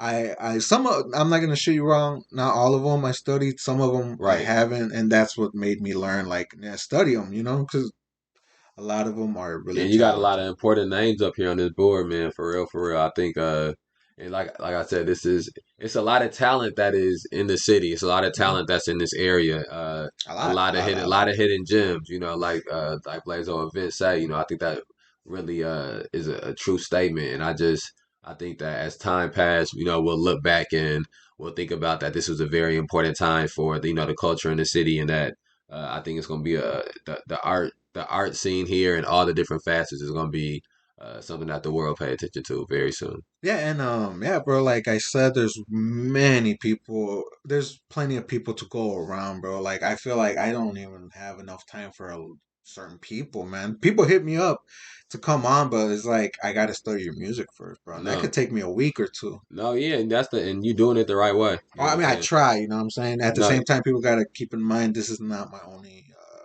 thing I do. I have my art products, and then digital design, and then making other shit, bro. no, yeah, that's one of the things about being like a creative, you know, is that you always are doing so many different things at once, you know, and having these outlets. That's why I applaud people who can continue with the podcast. And one of the podcasts that we do with the May 30th Alliance is called ROCKFORD Reading Daily. Mm. We just put Yeah. out a little 30-minute episode every day, where myself and another member of the organization read through passages in a specific book and then sort of talk about what those how those things resonate in Rockford. And man, we got I think we on like episode 120 or something like Oh that. shit. And in between those been times where like weeks came out where it was no podcast or a couple of days came out where it wasn't a podcast. Like with that, we can sort of pre-record. So I try to pre-record and keep some already on deck to come out. Hmm. But so many things happen in life and being involved in some of the things that I'm involved in, it's made me. I really have the utmost respect for people who can keep that dedication throughout weeks, a year, you know, however long for podcasts, you know, and I think it's very important. Yeah, bro, and I definitely relate, man. If you guys look at the timeline on my videos, there was a time where I was struggling just to get somebody on. Right. But then eventually somebody said, fuck it, you know. They came on. They saw that person come on, so oh, I want to come on now. Mm, And it just kept, that's it spiraled, bro. It spiraled. see, that's good for the culture. That means that the culture is a cognizant. You know what I'm saying? Like, and that's all that we need is the talent is already there. We just need people to be cognizant to okay, bro, doing a podcast. If bro reach out to me to do the podcast, I'm gonna come do it. Or bro doing a podcast, let me reach out to him to do the podcast. Or this person, you know, shooting videos, let me try to get a video from them. This person recording music, let me get a feature from them, you know, and stuff like that. And even just other people like seeing these things like okay this person is doing this, what can I do that can help facilitate that, you know. I feel like again like the power rankings is for me sort of my medium where I can be like okay I see all these talented hip-hop artists in the Hmm. city, Yeah, yeah. this is a way I can try to help them. Yeah, yeah, for sure, bro. I've definitely looked at names based off the post you do. Okay, that's good, that's what we aim for. Yeah, because I want to make sure I'm not like totally listening to somebody crazy, you know? Yeah, no, that's for us too. Same thing too, where it's like we try to make sure that like it's a They're little bit legit. for everybody. Everybody got, but like not everybody can't be there, Yeah. but it's a little bit for everybody. You Yeah. know? And may I ask, I don't know if this Yeah. is a personal question. Obviously, we can leave names out. But has there been a person that hit you up and be like, "Hey, how come I'm not on there?" Oh man. Yes, the Dude. answer, yes, a lot of people have messaged in, and I as somebody who's an artist myself, Mhm. like I respect it. You know, I don't have like I try not to take offense to it. I try not to be offended or be bothered by it. There's a couple different artists who have you know sort of small little issues and vendettas with me, still based on different things that have happened around the power rankings. But I take that as part of the competitive nature of the culture, you know, and Yeah. I try to respect them as an artist, you know, hopefully they can respect me as a creative. We can both respect each other as human beings, and it don't have to be nothing crazy or nothing like that. But it's definitely been some people who have uh, had some remarks about not being included or their songs not being up there. And so that's why we try to make sure that we are as transparent as possible, that we want to be inclusive. I mean, they gotta work for the spot. That's what we need. Yeah. That's part of how it is You you know, know like I mean, don't get me wrong. You can release one fire song a year, but then you got people that release more stuff, and it's like it's variations. yeah, and they Yeah. go up and down. But the part of part of what I think is important about hip hop specifically is, you know, the consistency, you know, Yeah, is yeah. continuing to release music, is continuing to keep the bar high, is continuing to create different things, you know. So I agree with that. Uh, what's it called? Oh, and I totally skipped it, bro. The people that hit you up asking when they're why they weren't on there, but you look into their stuff and they don't got it. Oh man, yeah, those are some of the most hardest inboxes to get. Is when somebody inbox you, they mad because they don't got their name up there, their picture up there, their song up there.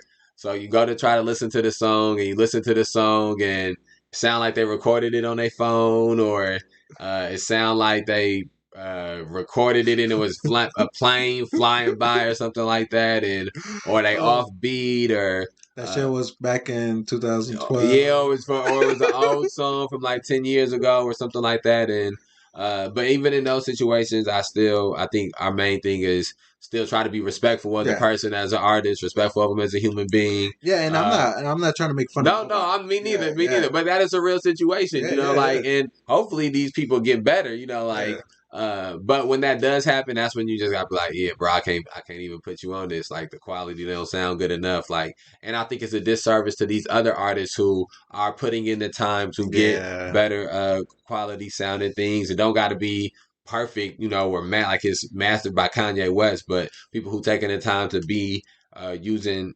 studios and engineers who are competent, Hmm. people who are actually taking the craft serious, people who have put out recent music, and those are the people that we're trying to put a microscope on because we believe those are the people that will lead us out of the wilderness of obscurity which exists right now for Rockford artists into the promised land of viewership, Hmm. into the promised land of fandom. You know, I think that the story that needs to be told with there is a story within Rockford that needs to be told.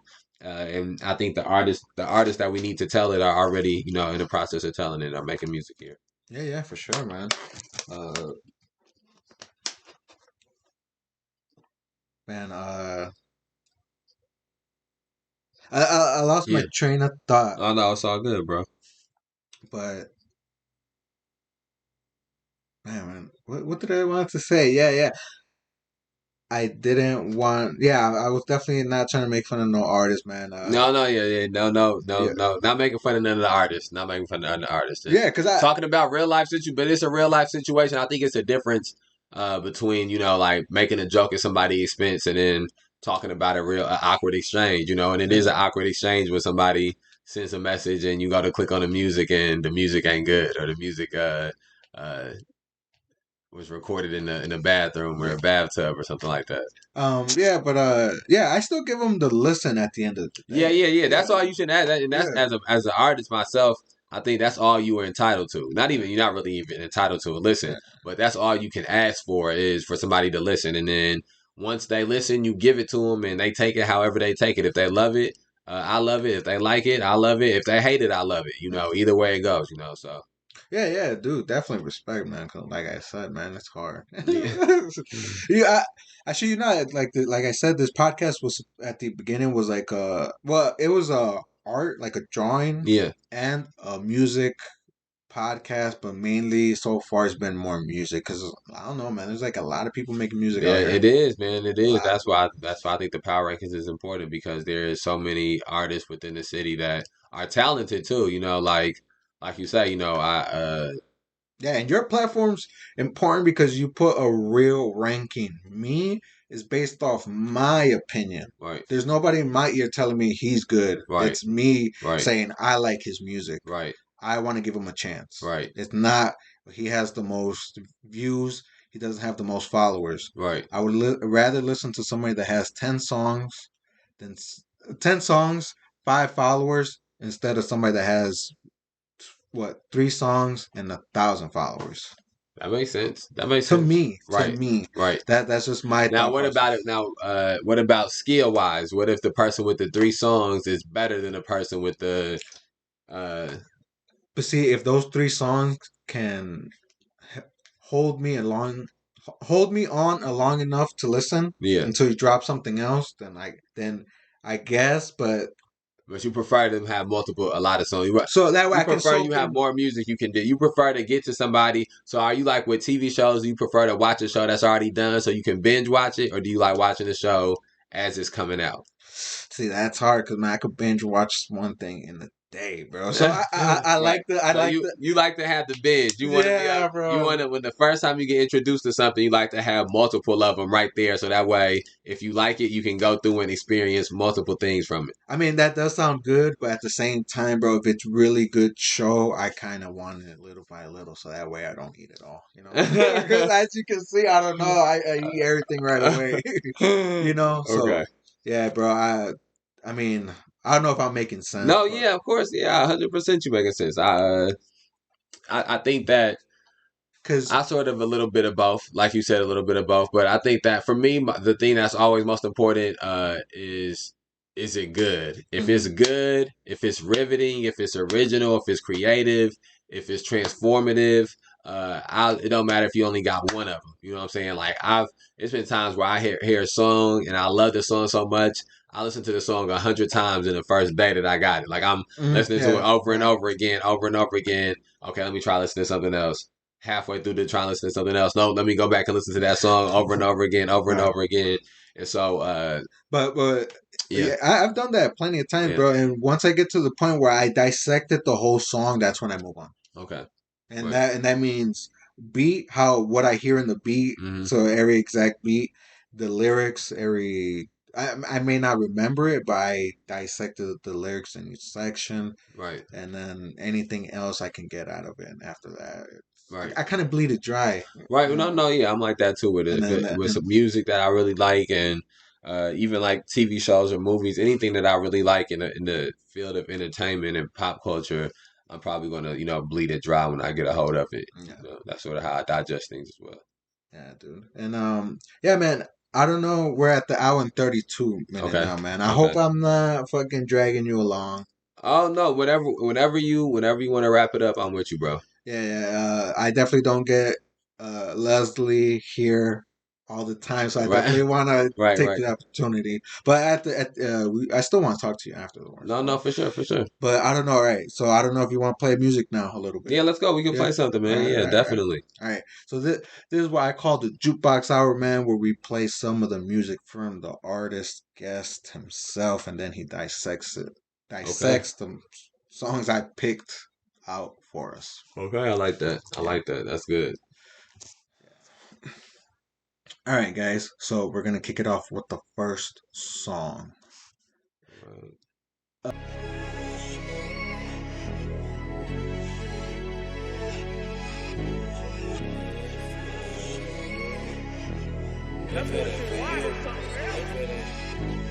If not you, then who on this world?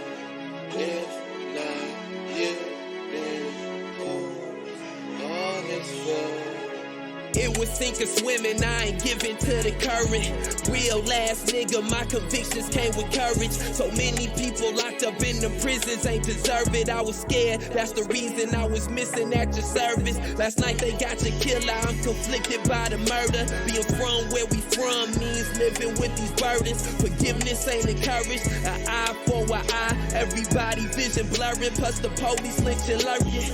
I can't make no sense of it. Caught you with them blicks busting, then they post a vid of it. I done had a sick stomach. I've been split puffing, I've been fifth guzzling. I ain't in public, boy, we big hustling black rabbit shit. Woo! Now that's fire, bro. Yeah, yeah, Ooh. yeah, yeah. And that's on the newest project you dropped. Yep.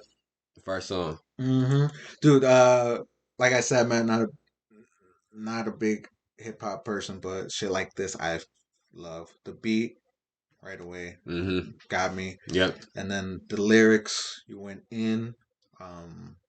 Yeah, so let's start off by how did this come about? Like, where'd you get the beat, or where'd you find it, and the lyrics to it? I'm a real heavy believer in YouTube, so I go through YouTube and I listen to all of these different talented producers that are from all over the world, and the way that they put together production and put together beats.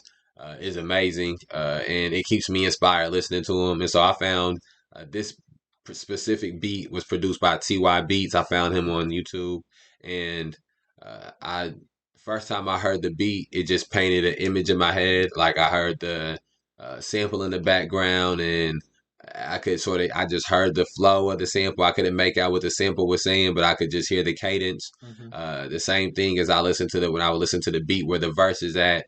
Right away, I sort of just heard the bars, the cadence of the bars in my head. I didn't hear know what the exact words were, but I love how the you went with it. Like yeah, you hung with it. the more I just hear the cadence, the more I sort of make the words out. And so I knew sort of very early on when I was making this that this was gonna be a song that was gonna be important. I didn't know it was gonna be the first song on the project, but I knew when I was writing the song that it resonated deeply. That it got like the feel across that the last year of my life was like, and I felt that it sort of grabs the listener's attention right away as well too. Yeah, yeah. And obviously, I want everybody to go check out the full song. We only play a little bit Yeah, because I don't want to play your whole stuff. I want just to play a little bit and right. check it Get a out. little tease. Go check it out. Yeah, definitely go Yeah, check it out, man. But the, I mean, I hope the smile on my face doesn't make you think away, but oh no, no, it's all good. it's just you definitely speak the truth on this motherfucking album, Yeah, I bro. appreciate that, bro. For real. Yeah, yeah, yeah. I mean, don't get me wrong. I always thought certain things about Rockford, but then like shit like this makes me think a little bit Right. about, you know. Yeah. So, uh, I mean, I don't know, like the lyrics, bro. You tell me a little bit about it, Man, I wanted to. and you don't I gotta like tell me. to always. Oh, go ahead. What was you gonna say? No, no, I was gonna say you don't have to tell me the whole about the whole lyrics, just the little bit we listened to. No, yeah, yeah. Yeah. I like to always sort of pull people into the world of Rockford. You know, even if you're already from Rockford, I think a lot of times people from Rockford listen to music from other places as a getaway. And so they want to get pulled into Los Angeles or pulled into Chicago or pulled into the Bronx, pulled into Miami. And so I think that I like to pull people back into Rockford, you know, with this Hmm. music. I like to pull people from other places into Rockford. And so I paint pictures of everyday experiences in Rockford. I talk how I talk about desperation because Rockford has desperate situations. In Yes. this specific verse, I sort of talked about a person being killed and me reflecting upon them being killed after the person who killed them has been killed, and how complex that uh, range of emotions is. You know, and how you have to you have to accept that complex range of emotions because we're not in position to stop people from doing killing, and we're not in position to stop people from being killed. And to me, that's sort of that first portion of the song is sort of really trying to highlight that. Yeah, dude, you definitely do, bro. I love that you. I mean, don't get me wrong. You do bring up the subject of guns and killings, but Right. it's not like you're doing it. Right, right. No, Which, yeah, which is, I try to stay very true to yeah, myself. you I know, think it's important to know yourself. I think far too often what has happened in hip hop is people have sort of become caricatures of yeah, bro. themselves, and they become like these sort of In negative ways, yeah, yeah, bro. negative ways. They become like these cartoon images of themselves, and Like they some, live up to stereotypes or something like that. And I think for me, I try to be very true to what I experienced growing up in Rockford. And I wasn't the person that was out doing shootings. I wasn't the person that was out selling, drugs. I wasn't mhm, the person that was out in gangs, but I was friends with people who were in gangs. I was friends with people who were selling drugs. I was friends with people who were involved in different activities, and I seen the negative impacts that it had on their lives. The negative impacts that far outweighed any positive impacts that they had.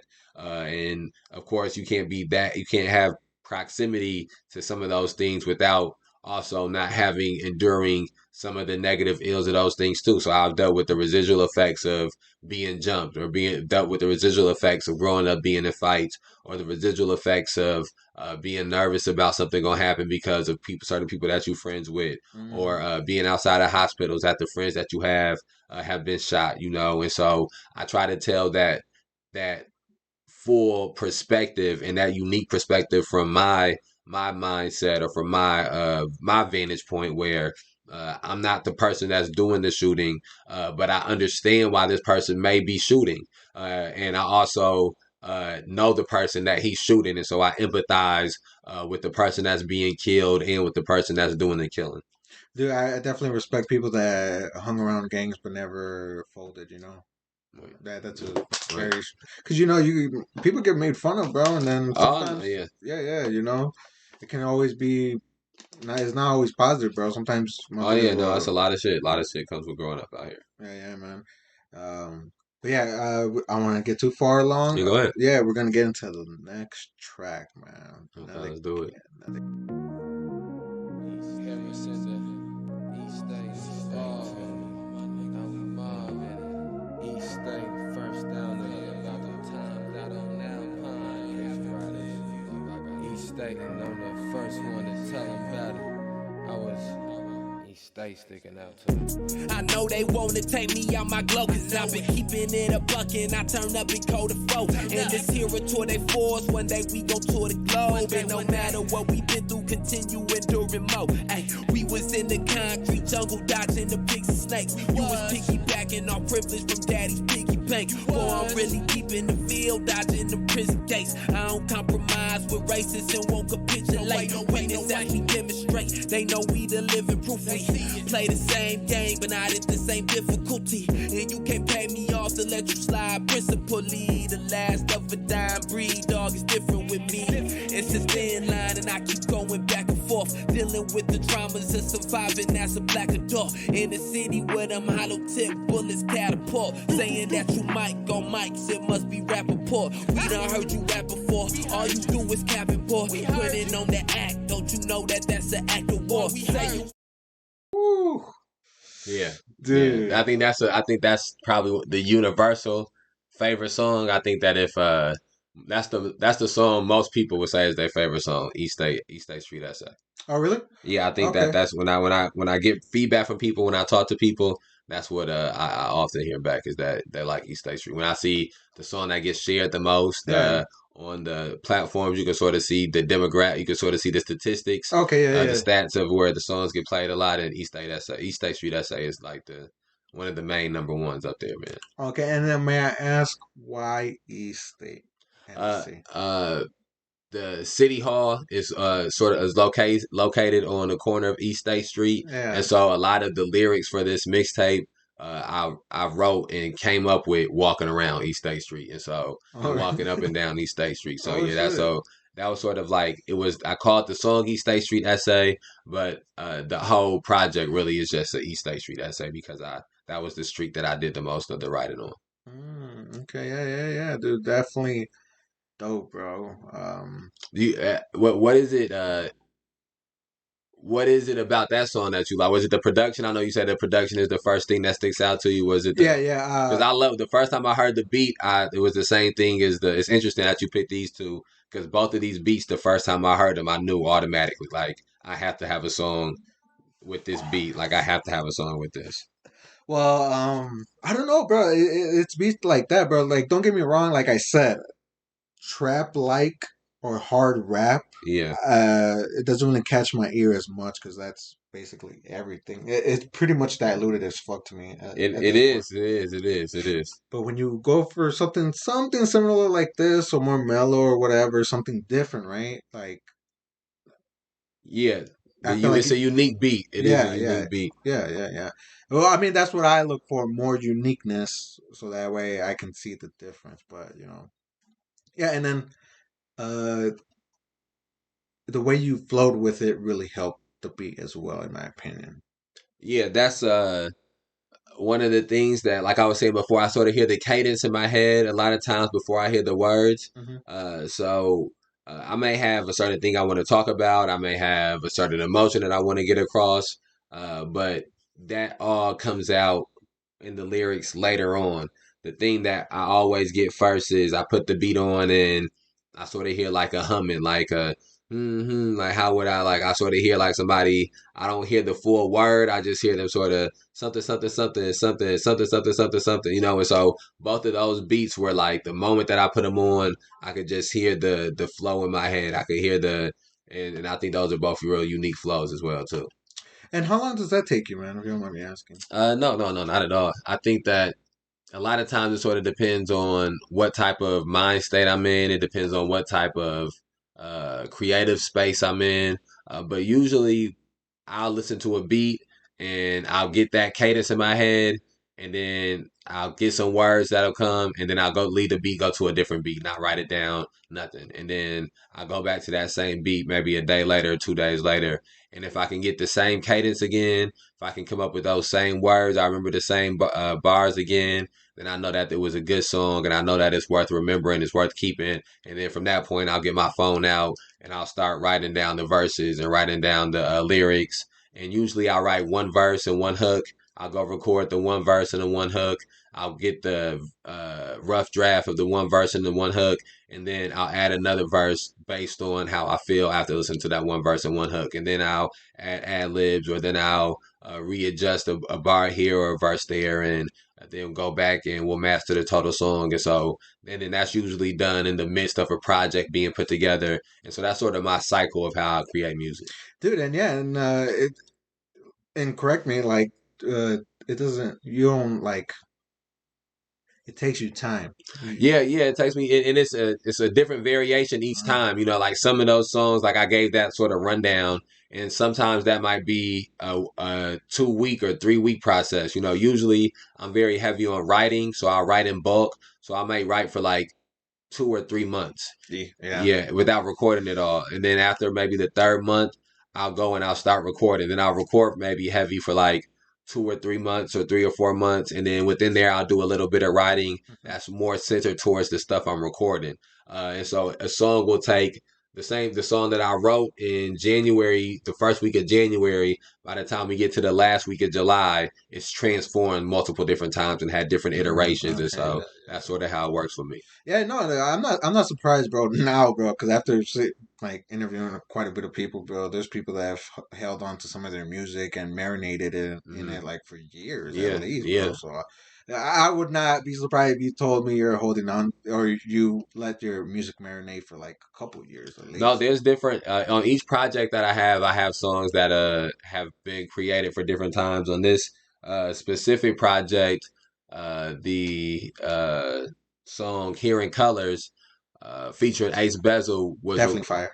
Okay, yep, I'm happy that you fuck with that. That was actually recorded in 2020, in the summer of 2020, and it didn't get released until the winter of 2021. So I'm on the same page with you where there are, I as an artist do that, and I know other artists do that. I have a lot of songs from 2019 and 2020 that I'm still holding on to that I believe are still very viable songs in the marketplace. And it's just about finding the right project that I can put those in on. But I plan to release them, at the right time, 100%.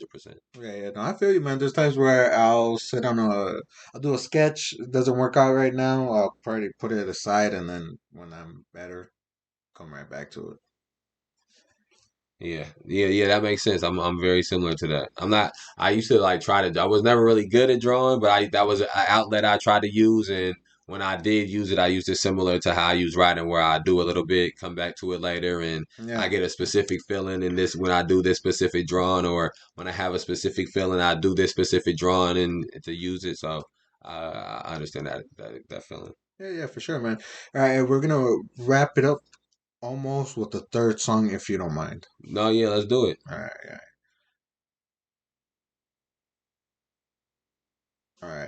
all right, guys. We're on the third song. If you're still with us, definitely go check out Leslie Rolfe on all platforms. And can they also find you as The Truth? Yes, you can find me at 815DT on most platforms, or 815 Truth, 815 TRUTH. And then also on Facebook, you can find me under Leslie James Rolfe. and Leslie Rolfe. Okay, sweet, sweet.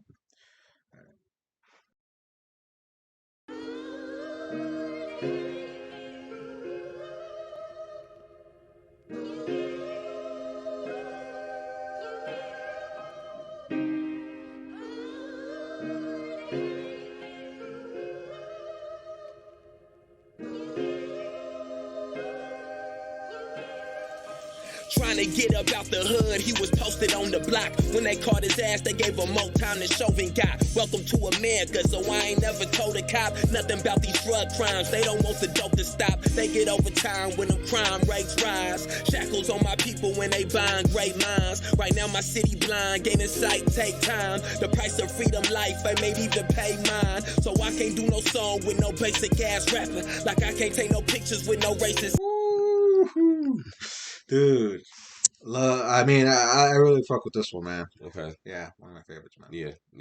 I think this is the song that maybe is uh the most raw, one of the most raw songs where it wasn't Yeah, I feel like you were there holding back. yeah.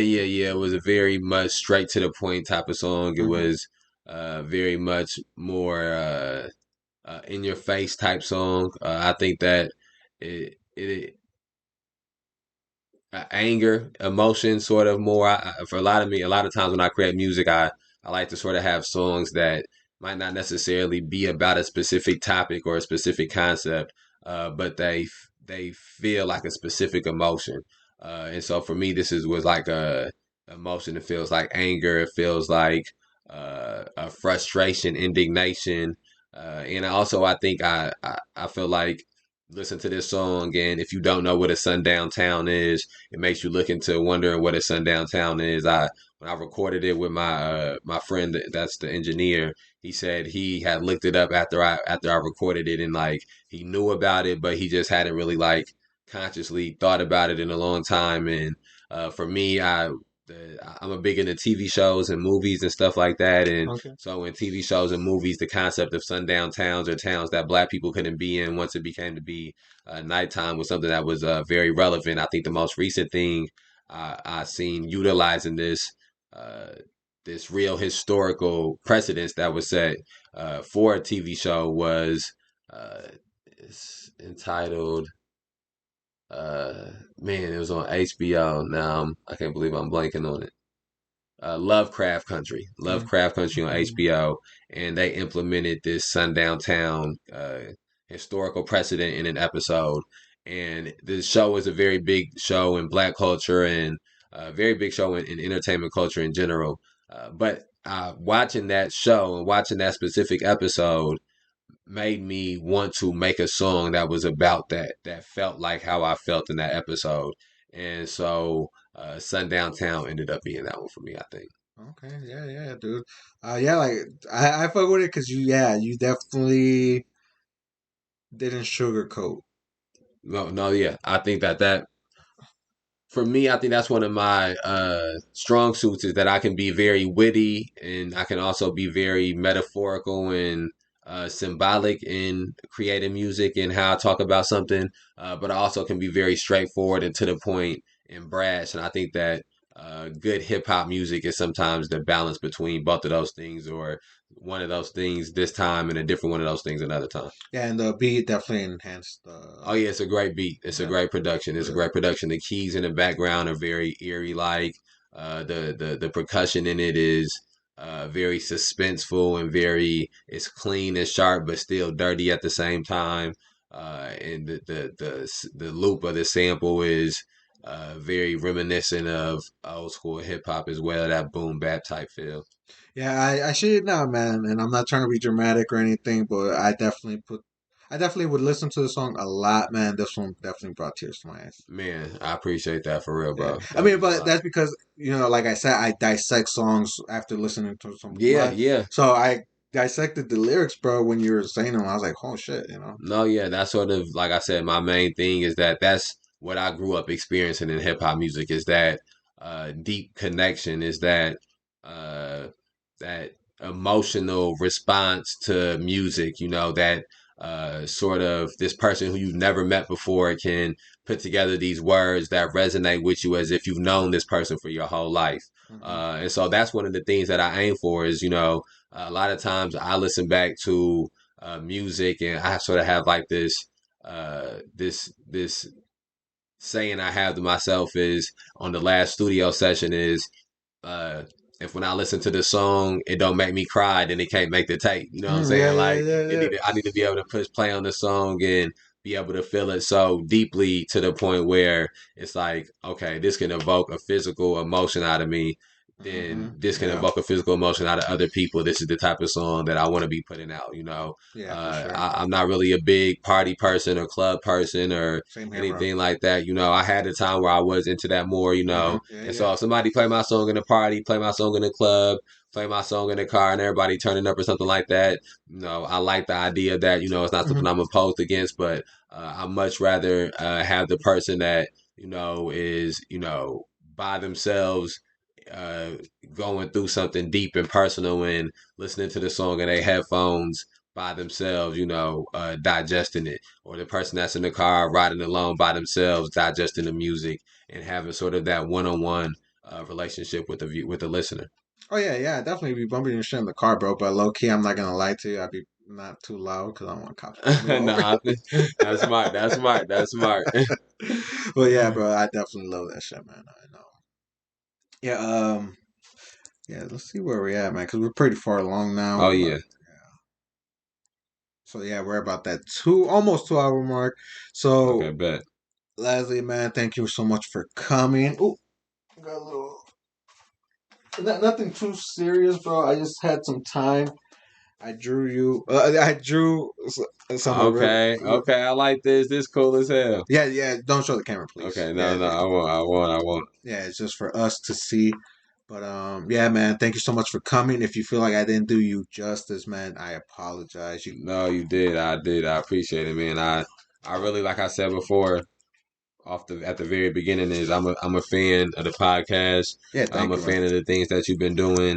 So I feel honored and I feel appreciated to have the opportunity to use your platform to try to get my message out more and to get more people to be in tune with what I'm doing. Yeah, yeah, for sure, man. You definitely worked for it, bro. I seen it, man. Thank you. Thank you. And yeah. Oh, and again, you're always welcome back, bro. Because I Okay. definitely would We love got to to get have back. you. Yeah, we Yeah, got to get back yeah, again. 100%. Yes, sooner than later. yeah, yeah, yeah. So for everybody watching, thank you so much. Yes, yes, yes. Stay tuned and stay safe.